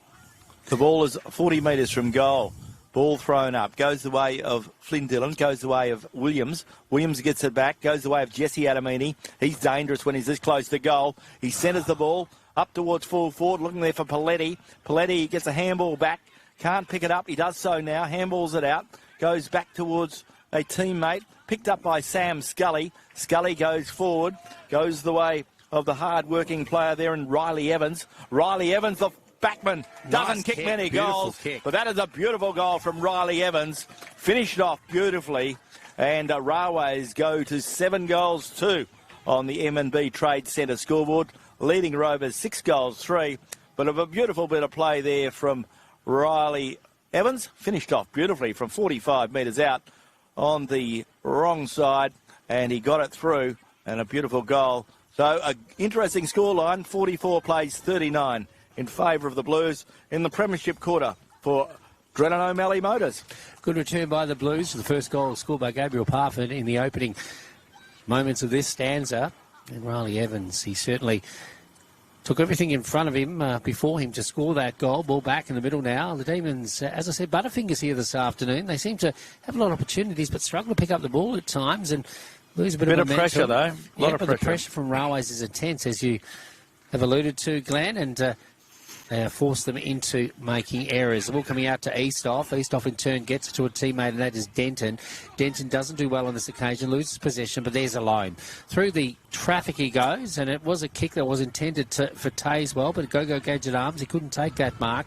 But it goes away now of Simpson. Kane Simpson getting a lot of the ball now. Can he do something with it? Into the half-forward area it goes. It looks like it's Gabriel Parford who gets it again. He tries to do something with it, but the defence for Railways are resolute as they send it back down the Edwards Road side of the ground. But Rovers have other ideas as they send it back. They send it inboard now, and there he is, Kobe Simpson. In fact, it's Daniels who takes the mark, sporting the pink hair this afternoon, coming across to Eastoff. Now, Eastoff, I'm told, has a big kick, and he's been pretty accurate to this point by the coach's summation, so let's see what he can do. He's backing himself anyway, Glenn. He's going to kick from about 40 to 45 metres when he gets onto this one. So, Jack Eastoff, playing with East Fremantle Waffle side in recent years, certainly has built himself up to a strong conveyance, and he's going to kick toward the city end. He does the Josh Kennedy kick, but it's not a good one. He decides to go short. Don't know why he made that decision. Goes to a player who's tackled high, and luckily enough, he's going to get the free kick, and that's going the way of Farron Parford. So, bit of a master is Parford, and he will now shoot on goal. And he is about 25 metres out, I'd say. But let's see what happens here. He doesn't miss many. He does, Farron Parford. And this will be his first goal of the afternoon. And he's usually gets a good 2 or 3 most weeks. So Farron Parford from 30 metres out. Directly in front, kicking to the city end with the breeze at his back. So Farron Parford. They were lucky to get out of that, Rovers, because they overused the ball. Well, it wasn't a good decision by Eastoff in the end. He can't have thought he could kick the distance. There goes the kick. Farron Parford knows how to kick the distance. He gets it straight through the centre. And on the M&B Trade Centre scoreboard, Rovers take back the lead. Rovers are 7-3, 45. They lead Railways 7-2, 44. This is the Premiership quarter with thanks to Drennan O'Malley Motors on Radio Mama and Radio Geraldton. We're your home of GNFL footy. Glenn Barnett and Peter Forenza calling all the action this afternoon. And there's plenty of action out here at Daimler Truck Glenelg Oval. Yes, living up to expectations. This top-of-the-table clash between the Rovers Demons and the Railways Blues. A lot of history between the two oldest clubs in the GNFL. And Rovers regaining the lead in the last couple of moments here at Daimler Truck Oval. Back in the middle now. Let's see if either side can build on their slight leads as it goes away now. Fletcher for the Blues. He gets it out into space. Rovers first in the race. The player goes to ground. No, wasn't pushed in the back. Neville says the umpire, and a bit of a pack develops and the ball up once again. As we said, the breeze is an interesting one. Perhaps favouring the City end at this stage. So Rovers taking the advantage they should. Ball goes up into the air and Railways do the better through Bunter. Nice little handball to Messina. Messina back to a teammate there, and that's a player that knows what he does when he gets the ball. And we're talking about Jesse Adamini. He gets it across to a teammate. He puts it onto his boots. That's Riley Evans again. Sends it up inside the corridor. Player almost caught in possession. There's Jamie Guy. Goes back the way now of one of the best players in the competition now, Jesse Adamini. He shoots on goal but misses all in sundry. So the ball actually bounced before the line, so it'll be thrown in deep attack for the Blues. One would think if they get a goal here, it's a sneaky one and an important one as they're going against the breeze. It's at the airport end. Gee, straight up into the air. The umpire doesn't get much distance there, but it's fisted away by Tazewell. Straight down the throat of a teammate, and that teammate is Kobe Simpson, but he just kicks, he blazes away. He doesn't know where he's kicking the ball up into the air, and Flynn Dillon says, thank you very much. Flynn Dillon now. He sends it back inside the corridor. That's a big kick by Dillon, and a nice mark. Gee, Very strong mark. Dillon knew what he was taking, and Messina just came through. And he's the smallest man up there. He did, but he only had eyes for the ball, and he took a nice mark. So Messina now only 15 to 20 metres out from goal. He's on a slight angle directly in front. And Kobe Simpson said something, and a 50-metre penalty. Well, you doesn't need 50 metres, it's only 15 metres out. So he goes straight up to the open goal mouth. Do without that, Rovers. The ball by Messina is straight through the middle, and they have taken back the lead here on Drennan O'Malley Game Day in the quarter sponsored by Drennan O'Malley Motors. As we go around the grounds with thanks to the City of Greater Geraldton and Kirrilly War, we see that the updates weren't correct, so we've got a half-time score. This is the correct score from the game at WA Country Builders Stadium, and Towns doing it very well. Towns 13 goals, 7, 85. Lead Mullawar 2 goals straight, 12. So that's the correct score. The score we had before was incorrect, so thank you for setting that up for us, Nola. Appreciate that. And half-time score, Towns are 73 points up. 13 goals, 7, 85 to Mullawar, 2 goals straight, 12. So it would look like, at this stage, Brigade's on the way to a win in their game against Chapman Valley. It looks like Towns are on a way to the win on Mullawar, but this game's still up for grabs. Still anybody's game. 50 plays 45 in favour of the Blues as Railways go forward again through Sean Fletcher. He runs across the 50-metre line, kicks it towards full forward, but his kick is cut off by Kobe Simpson. Kobe Simpson goes to brother Bo. Bo centres the ball and finds a teammate there in River Sandals. River Sandals comes across the ground looking for Josh Simpson. He's got 2 to beat under a fair bit of pressure. Josh Simpson throws himself back in on the ball, and the umpire says you're caught in possession. So the free kick goes the way of Joseph Iaria. Joseph Iaria on the backward side of the square plays in towards the centre where he finds Jesse Adamini. Jesse Adamini with the ball in the centre of the ground. Adamini goes back, big kick up towards half forward, looking for Ben Saunders. Player goes in front, but Ben Saunders reads it well, feeds the handball out, finds a player in Blake Bunter, but Ben Saunders was got one late, and the free kick goes forward, and the free kick goes the way of a Railways player. That's unbelievable. And a Railways player has the free kick, but it has to come back, and the player with the free kick is Blake Bunter. Blake Bunter now. He'll kick outside the forward 50, see what he can do.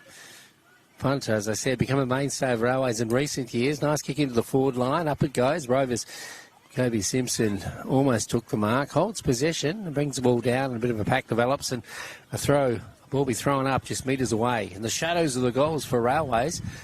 Up they go. Tazewell couldn't take it. The ball goes to ground. The umpire blows his whistle again. So Rovers do better, though. They get it out of danger.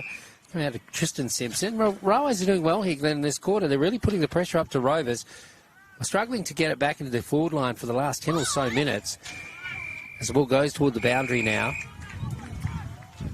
And we'll see the ball thrown in. In fact, it was a kick from Railways, and there is the kick from Messina. Good goal. A beautiful kick by Messina, but touched right on the line, in fact. The breeze. The breeze held it up. luckily for Rovers, that was the ball on the outer side. Now, the Demons need to skip away here, and it seems like when they get the ball, there doesn't seem to be much of a plan going forward because they run and stun, and let's see what they can do. They're kicking into the sun, a bit of a silhouette, so it's hard to see down the ground, but Railways do the better as it goes away now. Sam Scally, but straight down the throat of Farron Parfitt, who's gone back to help in defence at the moment. Railways getting on top here this afternoon in what has been a tight affair. For the moment anyway, Tristan Simpson has the ball. He sends it forward, looking for Dwayne Neville. Can't mark. Goes back the way of Simpson, who's tackled high. The umpire is unsighted on that occasion. We could see it pretty clearly, but the ball goes back the way now of Railways. It's through Bunter. Bunter onto his foot into the half-forward area.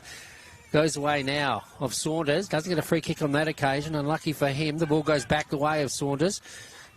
Saunders in turn gets a little teammate under all sorts of pressure. Rovers need to take advantage of this, and they do. They slap it out of a passage of play. Going back the way now of Azevedo. Where's he been? He's been gone missing in the middle stages of this term, but he does well. He speeds away like Usain Bolt. He sends it down the ground.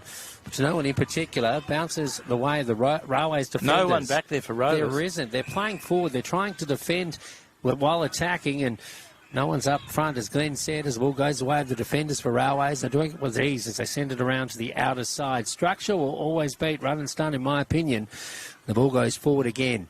And there he is, Adamini. He finishes off well in front of the dugouts for both sides. He sends it inboard and finds Messina. Like his game this afternoon, Messina gets it to a player who's always consistent, and that particular player is Kimberley. And Kimberley then finds his big ruckman in Flynn Dillon. Flynn Dillon, 70 metres from goal, kicks it up towards the 50-metre line, and 60 metres out. Ben Saunders having a bit of a birthday this afternoon. Runs around his opponent who stands on the mark. Ball goes forward. Goes back towards Railways, but Rovers can get it out of there if they're good enough. But the ball's picked up now by Railways Iaria. Iaria's kick's not a good one. Goes the way of Kobe Simpson. He decides to go straight up the ground, and he picks out Clay Azevedo. Rovers need to run with the ball. It's their best asset. They don't want to play Railways game because if they do, they'll be beaten. Clay Azevedo comes across and finds Bo Simpson. Bo Simpson puts it on his left boot. Picks out the big fella in Matt Adam. Matt Adam, another short pass, goes the way of Jason Daniels. Daniels grabs the ball, kicks the ball forward, looking up there for Jamin Alone. Alone slaps the ball forward, goes back in and retrieves look it. at that. Puts it on his left boot, clicks it away, Dwayne Neville, and Dwayne Neville misses what he should have taken. And Railways have an opportunity to regroup now and rebound. Good build up there from Rovers, still going as Kane Simpson grabs it, kicks it towards full forward, but there's nobody home. And a good strong mark taken by Jesse Adamini for the Blues. Jesse Adamini goes out wide looking for Iaria. Finds that player. Iaria gets another short pass forward and gives it back towards Jesse Adamini, who's ran a fair way to get it. Adamini has had a big impact, especially in this term for Railways. They lead by 5 points on the scoreboard here this afternoon.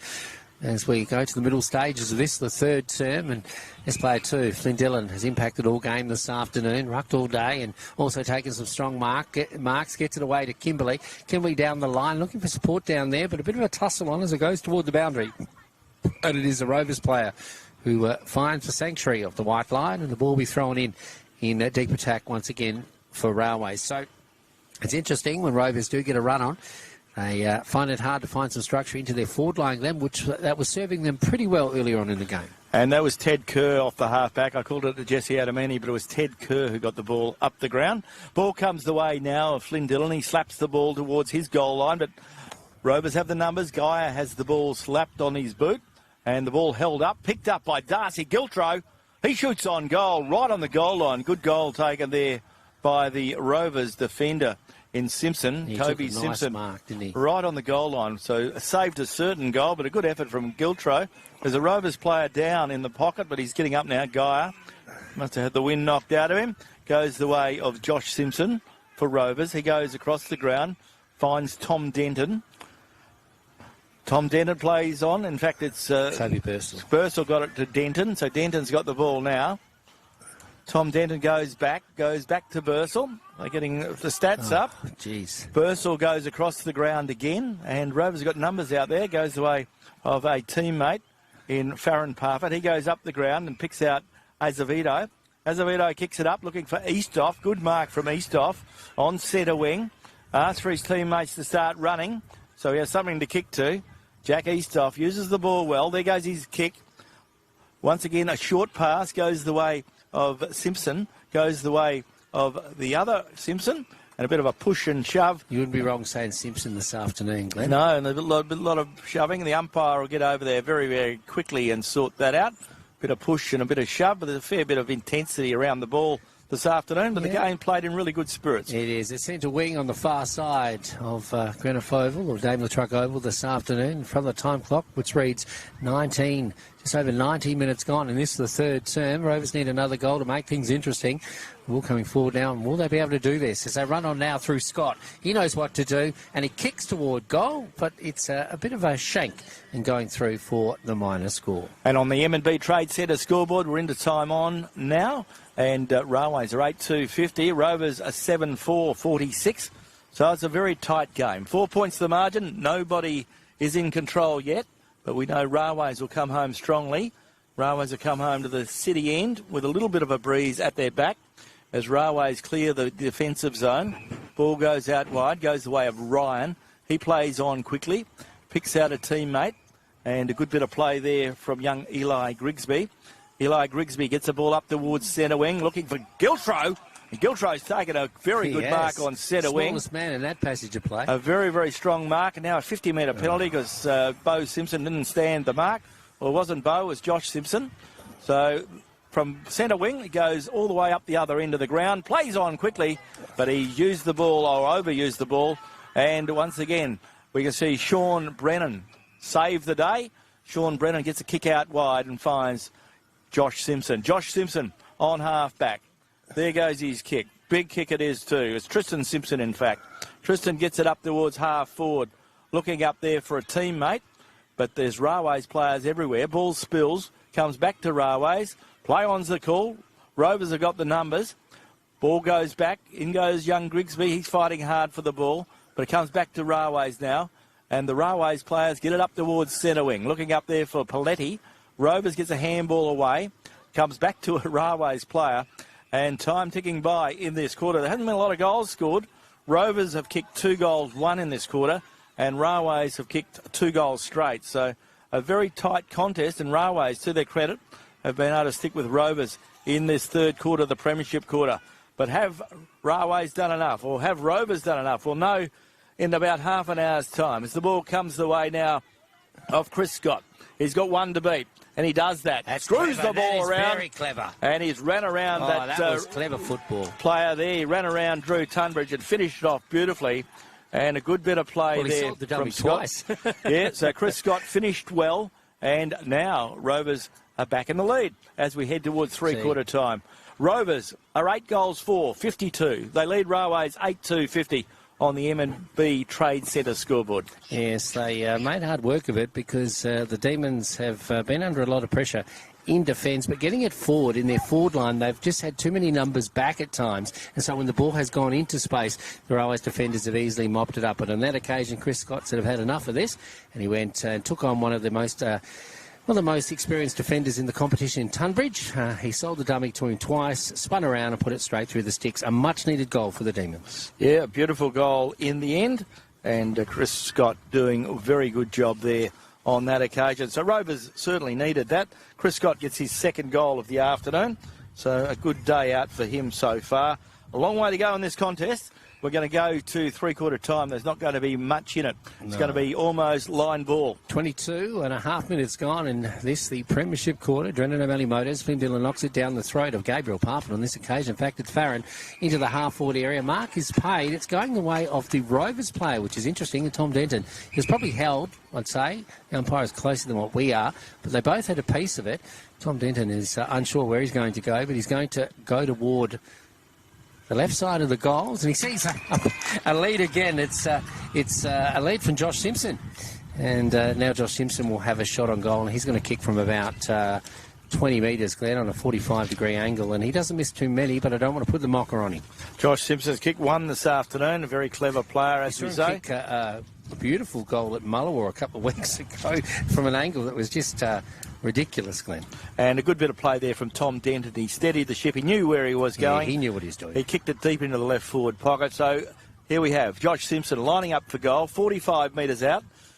John Reynolds wouldn't be happy that Rovers have been conceded 2 goals late in this game, late in this third quarter.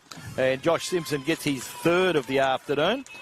Gets his second of the afternoon, I should say, and another score goes on the board for Rovers. I think it's close to one of the biggest margins of the game, Glenn, incidentally. Pretty tight, yeah. So Rovers are 9 goals for, which is 57, and they lead Railways 8-2-50. So 7-point margin in favour. Much more than 7 points in this game so far. No, at quarter time it was Rovers by 2 points. At half time it was Rovers by 5 points.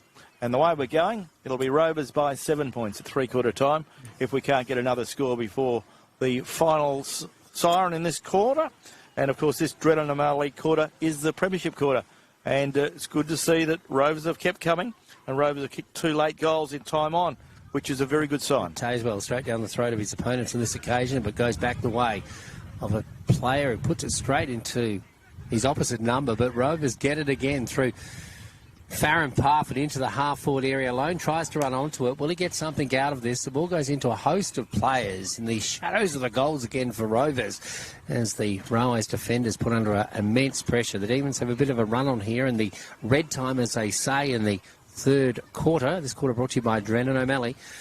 The ball goes up. Flynn Dillon, he's been great this afternoon. Every game he'd have to be amongst the best players each and every week for the Blues. As the ball goes to the outer side, Mark is taken out there by a Blue Guernsey, and a player there on the Ag-Free Agricultural Engineering Company sign on the far side, Edwards Road, but the siren sounds to announce that three-quarter time here in our Drennan O'Malley game day. And gee, this is one of the best games we've witnessed so far this season, Glenn.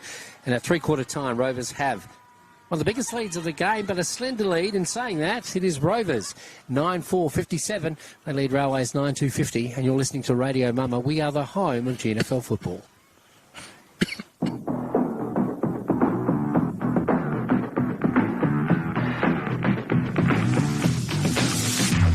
You're listening to the GNFL Match of the Day, thanks to Kerrily War MLA and the City of Greater Geraldton on Radio Mama, the home of GNFL football.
So an 8-point margin in favour of the home.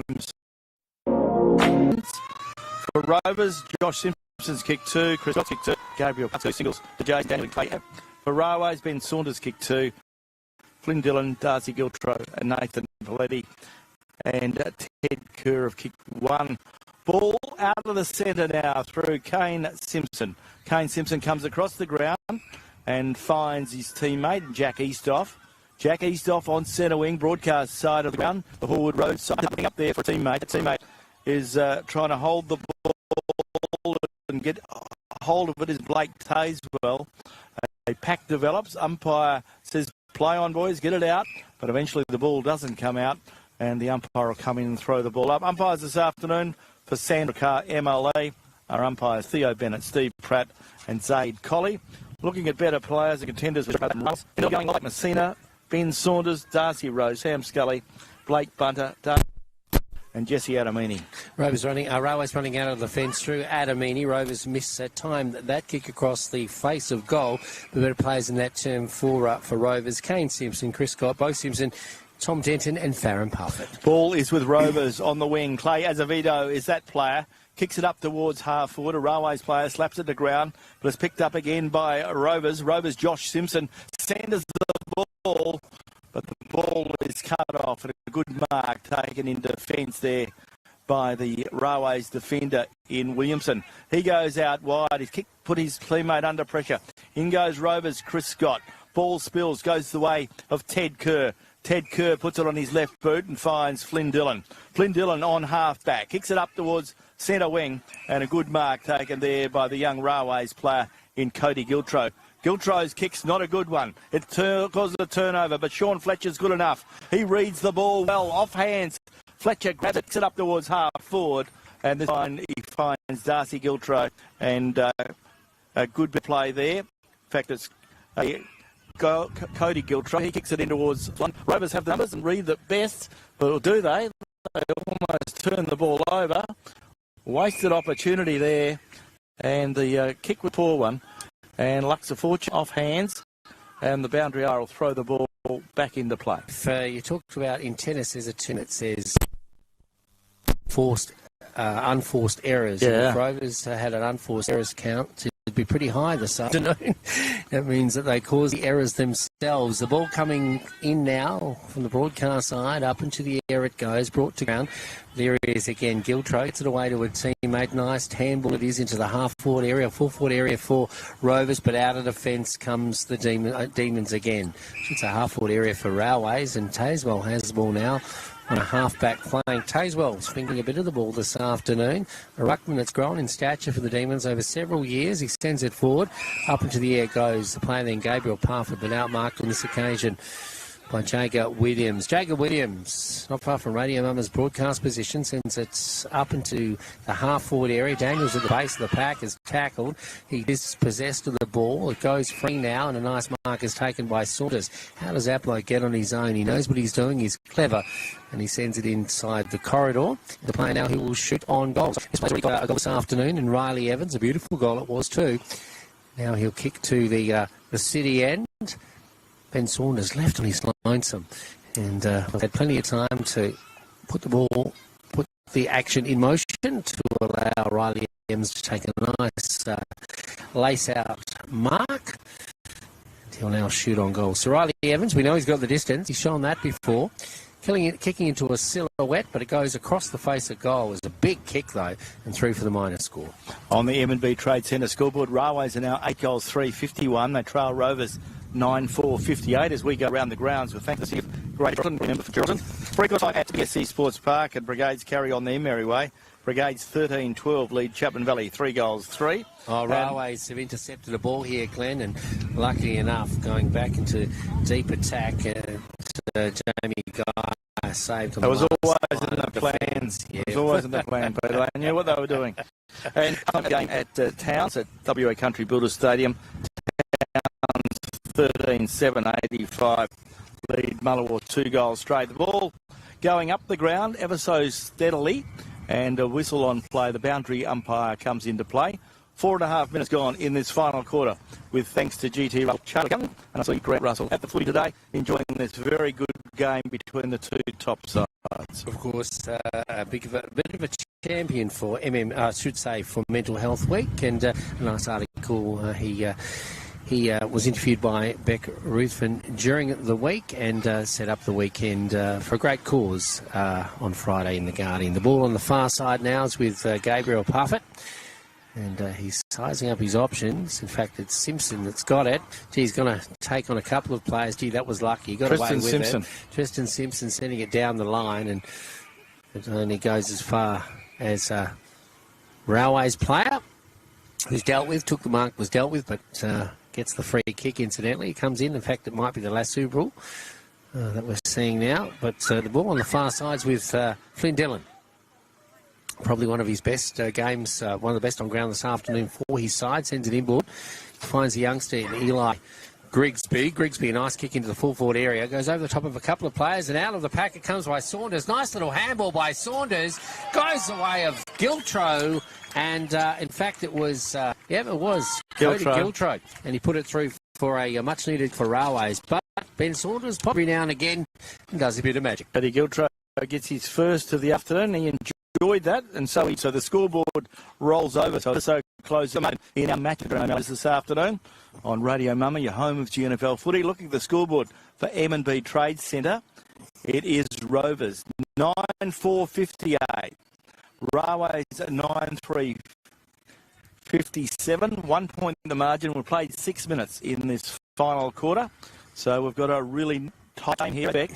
Both sides undefeated prior to.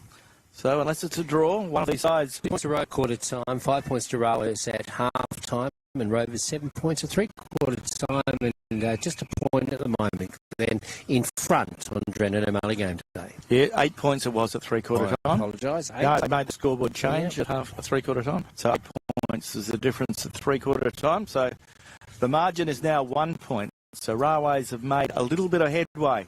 They've still got their time. They've got the breeze at the back. Have they got the skill? Have they got the run? Ball goes the way of Rovers. Azevedo gets a handball forward. Goes to half-back. Picked up by Bo Simpson. Bo Simpson goes out wide looking for some support. He finds it. And a good mark taken out there. And Dwayne Neville, is it? Or he's been trying a few times this afternoon. Dwayne Neville has taken a very strong mark on centre wing. Now he takes them on. Gets a handball forward and goes the way now of a player who gets a handball forward. That was young Bo Simpson. Gets it away of River Sandals, is it? He gets it forward. Picked up. Goal. Beautiful guy. Play. Yeah, made something out of nothing. Nally that set that England, I think. Yeah, it was it. And Joseph, a goal there from Josh Simpson. So Josh, he kicked the point. It must have been off hands. It must like he's done but the right defender did well to get a hand on it, so well done to the defence. The Railways are very good like that. They make you work hard. So scores are level. No, they're not. 2 points in favour of Rovers. So Rovers are 9-5-59. They lead Railways 9-3-57. Railways get the ball from half-back, kick it up towards the centre of the ground. Once again, Rovers have the opportunity now if they can pick it up, and they do. Rovers player gets tackled, had no prior opportunity, and umpire Pratt will come in and throw the ball up once more. So the ball is the second half of the ground, which Railways like. Best game at the moment, Glenn. Oh, certainly. Anyone's contest. It's going to be a very, very tight finish in this contest, it would appear.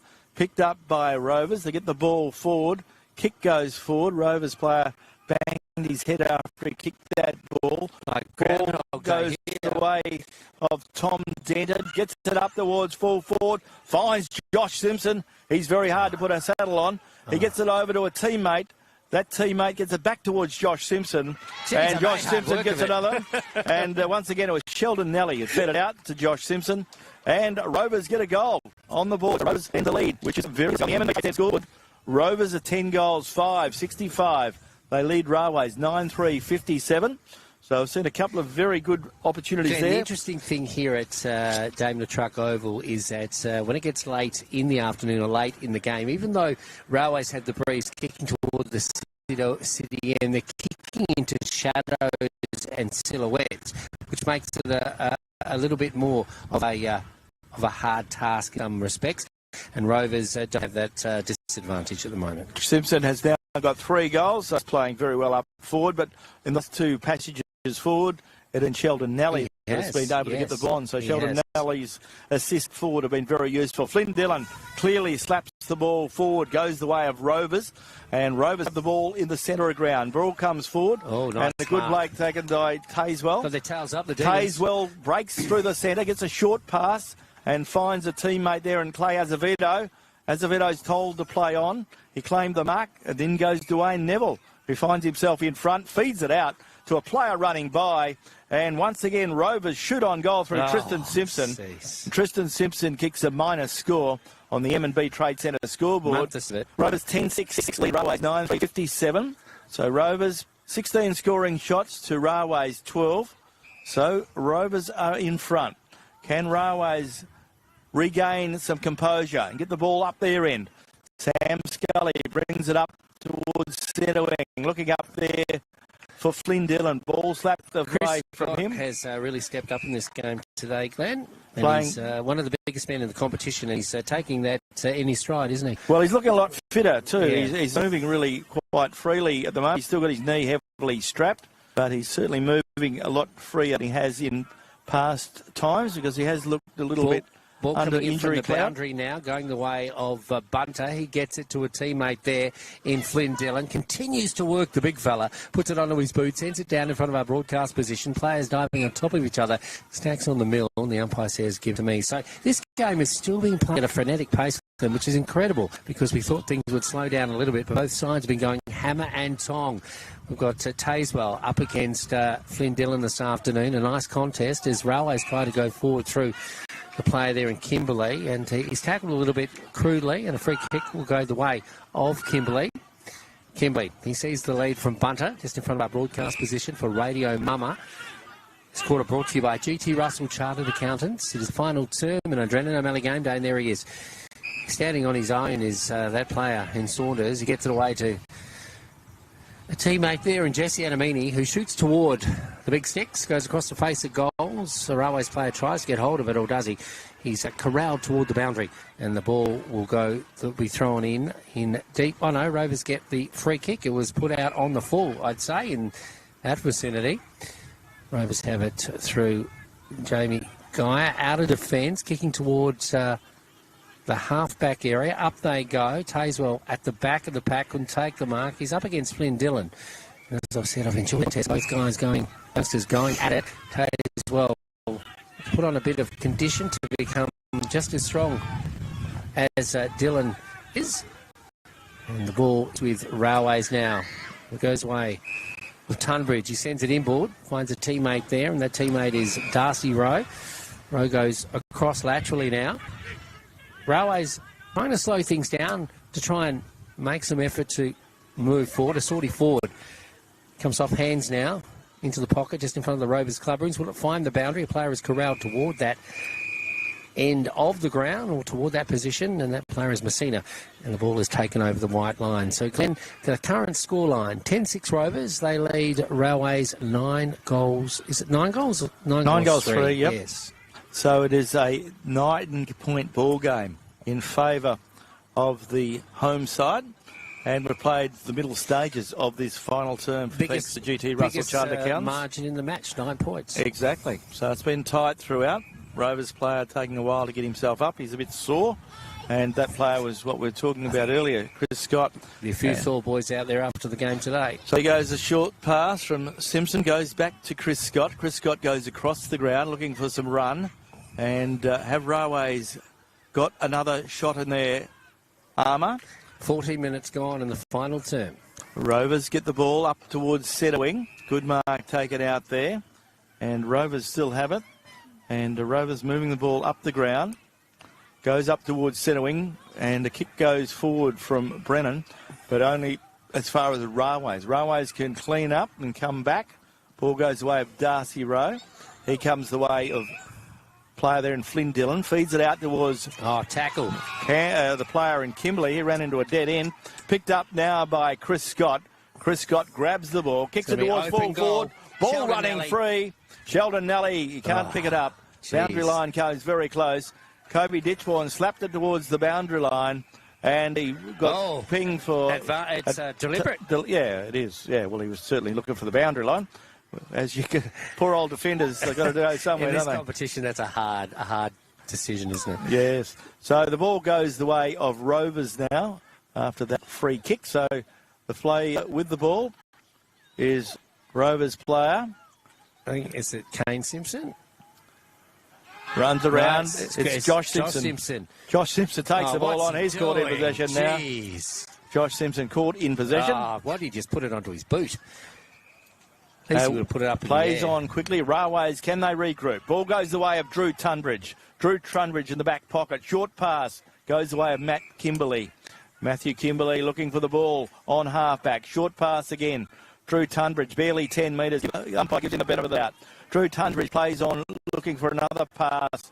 But there's no one running for Railways at the moment. And a good mark taken there by Gabriel Parfitt. The game is running with Rovers and they need to take their opportunities, Glenn, but they tend to muck their own opportunities up at the moment. Gabriel Parfitt kicks it towards full forward, but a Rovers player went early. That was Nelly. And it gave Drew Tunbridge the opportunity to watch the ball and mark the ball. He goes across, finds Sam Scully. Sam Scully kicks the ball forward. Nice mark. And Rovers player took too long to hold that one. Umpire said the ball has dropped from your hands. You went back and got it. So the umpire will throw the ball up. So the ball will be thrown up on half-back. Jack Easton goes the way now of Flynn Dillon. Railways, big kick up towards half-forward. Bo Simpson stared his ground and took a very strong mark. Probably one of our best this afternoon, Glenn. He's really held away when he needs to. Yeah, in fact, it was Kobe Simpson who took the mark. Sorry, Kobe. But Bo's been similar. Yeah. Gets to the way of the player there in Azevedo for Rovers. Kicks it forward. Goes the way of Tunbridge. Tunbridge handballs, but not to anyone in particular. So Rovers grab it and kick it back through Sheldon Nally, but he kicks it back. But players of both sides are pretty tired at this stage. I know it is tough, but I've talked about Sheldon Nally before. His disposal lets him down big time. But I mean, he's under a lot of pressure here this afternoon, but if only he could find his targets. The Railways players asking the question, why wasn't that a mark? And it must have been touched off the boot or something, because he certainly marked it. Ball comes forward. Goes the way of Railways now, and Railways, have they got enough? Another one in their armour. They get the ball forward. Jesse Adamini gets it from Messina. Adamini's usually a good finisher. One bounce, two bounce, runs towards goal from 50 metres. Looks pretty good off the boot. Yeah, he's found it. And that great goal from Jesse Adamini. He gets Railways 10th. Much needed. And Jesse Adamini gets his first of the afternoon, and what a goal it was. Coming a beat scoreboard, Railways go to 10 goals 3. Just 63.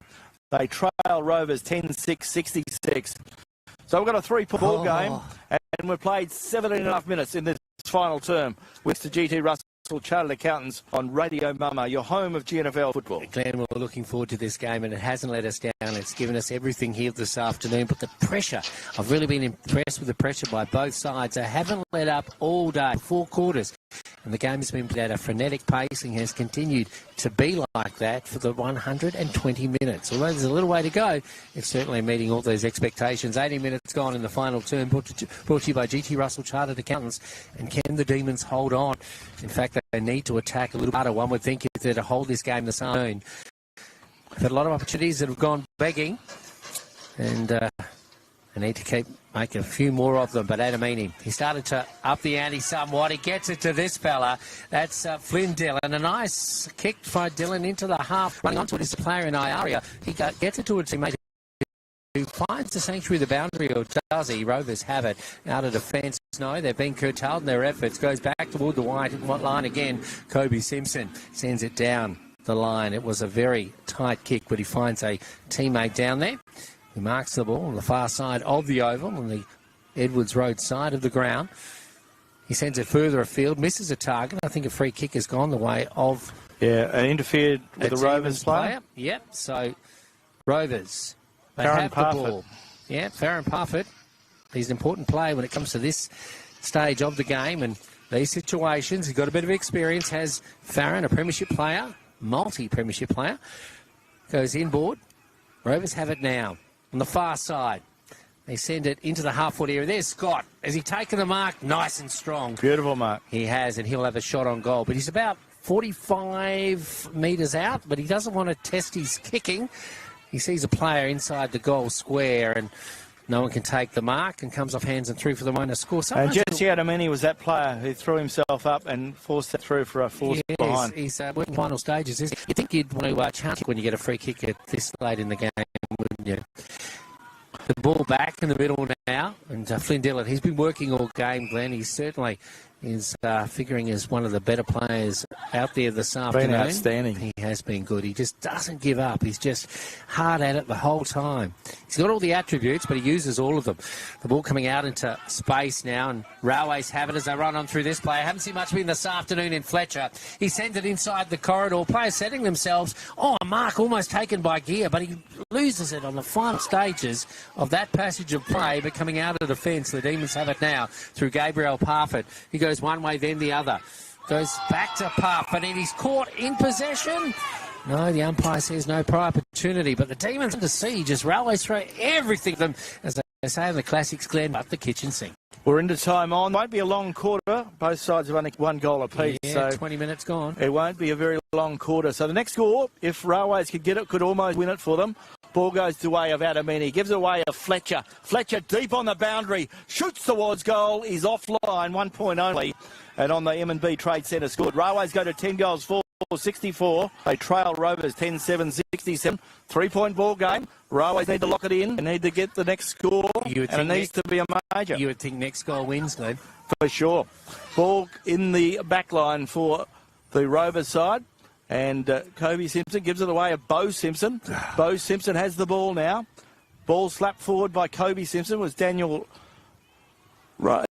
who got the ball forward. And the ball will be thrown up again. Time running out. Rovers, have they done enough? 3 points the margin. Ball on half forward as the ball will be thrown up. 22 minutes gone in this final term for GT Russell Chartered Accountants. As the ball goes up into the air, Railways do the better of it as they send it into their half-forward area on the far side of the ground. Rovers collect it, though, but a free kick is going the way of Iaria, who's been a bit player this afternoon. Got the kicks when he needs them. We'll send them inboard. It's a directed kick. Up they go. The mark isn't taken. Falls to ground. Goes away of the Demons. What will they do with it? They need to cleverly get it out of defence, but they put it into a passage of play. But that player does well. That player that got onto the ball is Kobe Simpson. He sends it down the wing. It's a nice big kick, but it's sent to wing. The mark is taken by Railways. That player spins around. That player is Jordan Williamson. He sends it inboard. He finds a player there who's quickly brought to ground, but the ball spills free. Goes away now of Ditchburn. What will he do? The new player for Railways. He's got a couple to beat, and he's finally got it up. He's holding the ball, and a free kick will go the way of the Demons. Time ticking away here in our Drennan O'Malley game day, and a free kick will go the way of the player that certainly has stepped up this afternoon for Rovers, and that is Josh Simpson. Josh Simpson with the ball on half-back. Rovers look to be favourite. Plays on, gets a short pass, gets it the way of Bo Simpson. So Bo Simpson, Rovers look like they may have done enough. Rovers get the ball in towards the centre. Straight into the centre. Beautiful pass. And he's picked out Tristan Simpson. Tristan Simpson with the ball on half-back. Cleverly goes around his play. Put his side under pressure, one would think. But the ball comes forward now. And comes back towards the Rovers player who is caught and caught high. And the free kick will go the way of a Rovers player. And the free kick goes the way of Jack Eastoff. Jack Eastoff with the ball in the centre of the ground. 23 and a half minutes gone. He needs to find a body here, Glenn. 3 points in favour of Rovers. He kicks it forward, finds Denton. Tom Denton with the ball. A long way from goal, but it's in the right end for the Rovers. Tom Denton getting the ball. Karen now kicks it up towards full forward, looking up there, but a good strong mark taken by Ted Kerr for the Blues. Ted Kerr plays on quickly. Gets in the way of Cody Giltro. This is Railway's last hurrah. Goes the way of the player there in Ditchburn. Kicks it forward, but there's 3-1. And once again, Rovers can play around. Ringer Rosie. Goes the way of the player there in Bo Simpson. Picked up now by Sean Fletcher. But there's the siren. There's the siren.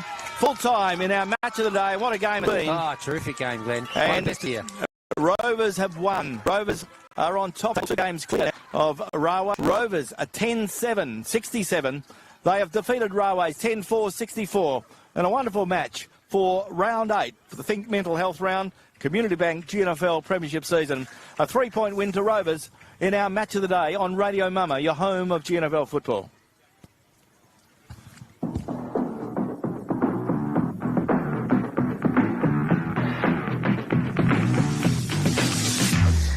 You're listening to the GNFL Match of the Day. Thanks to our sponsors, Melissa Price MP and Grant Russell, Chartered Accountants, on Radio Mama, the home of GNFL football.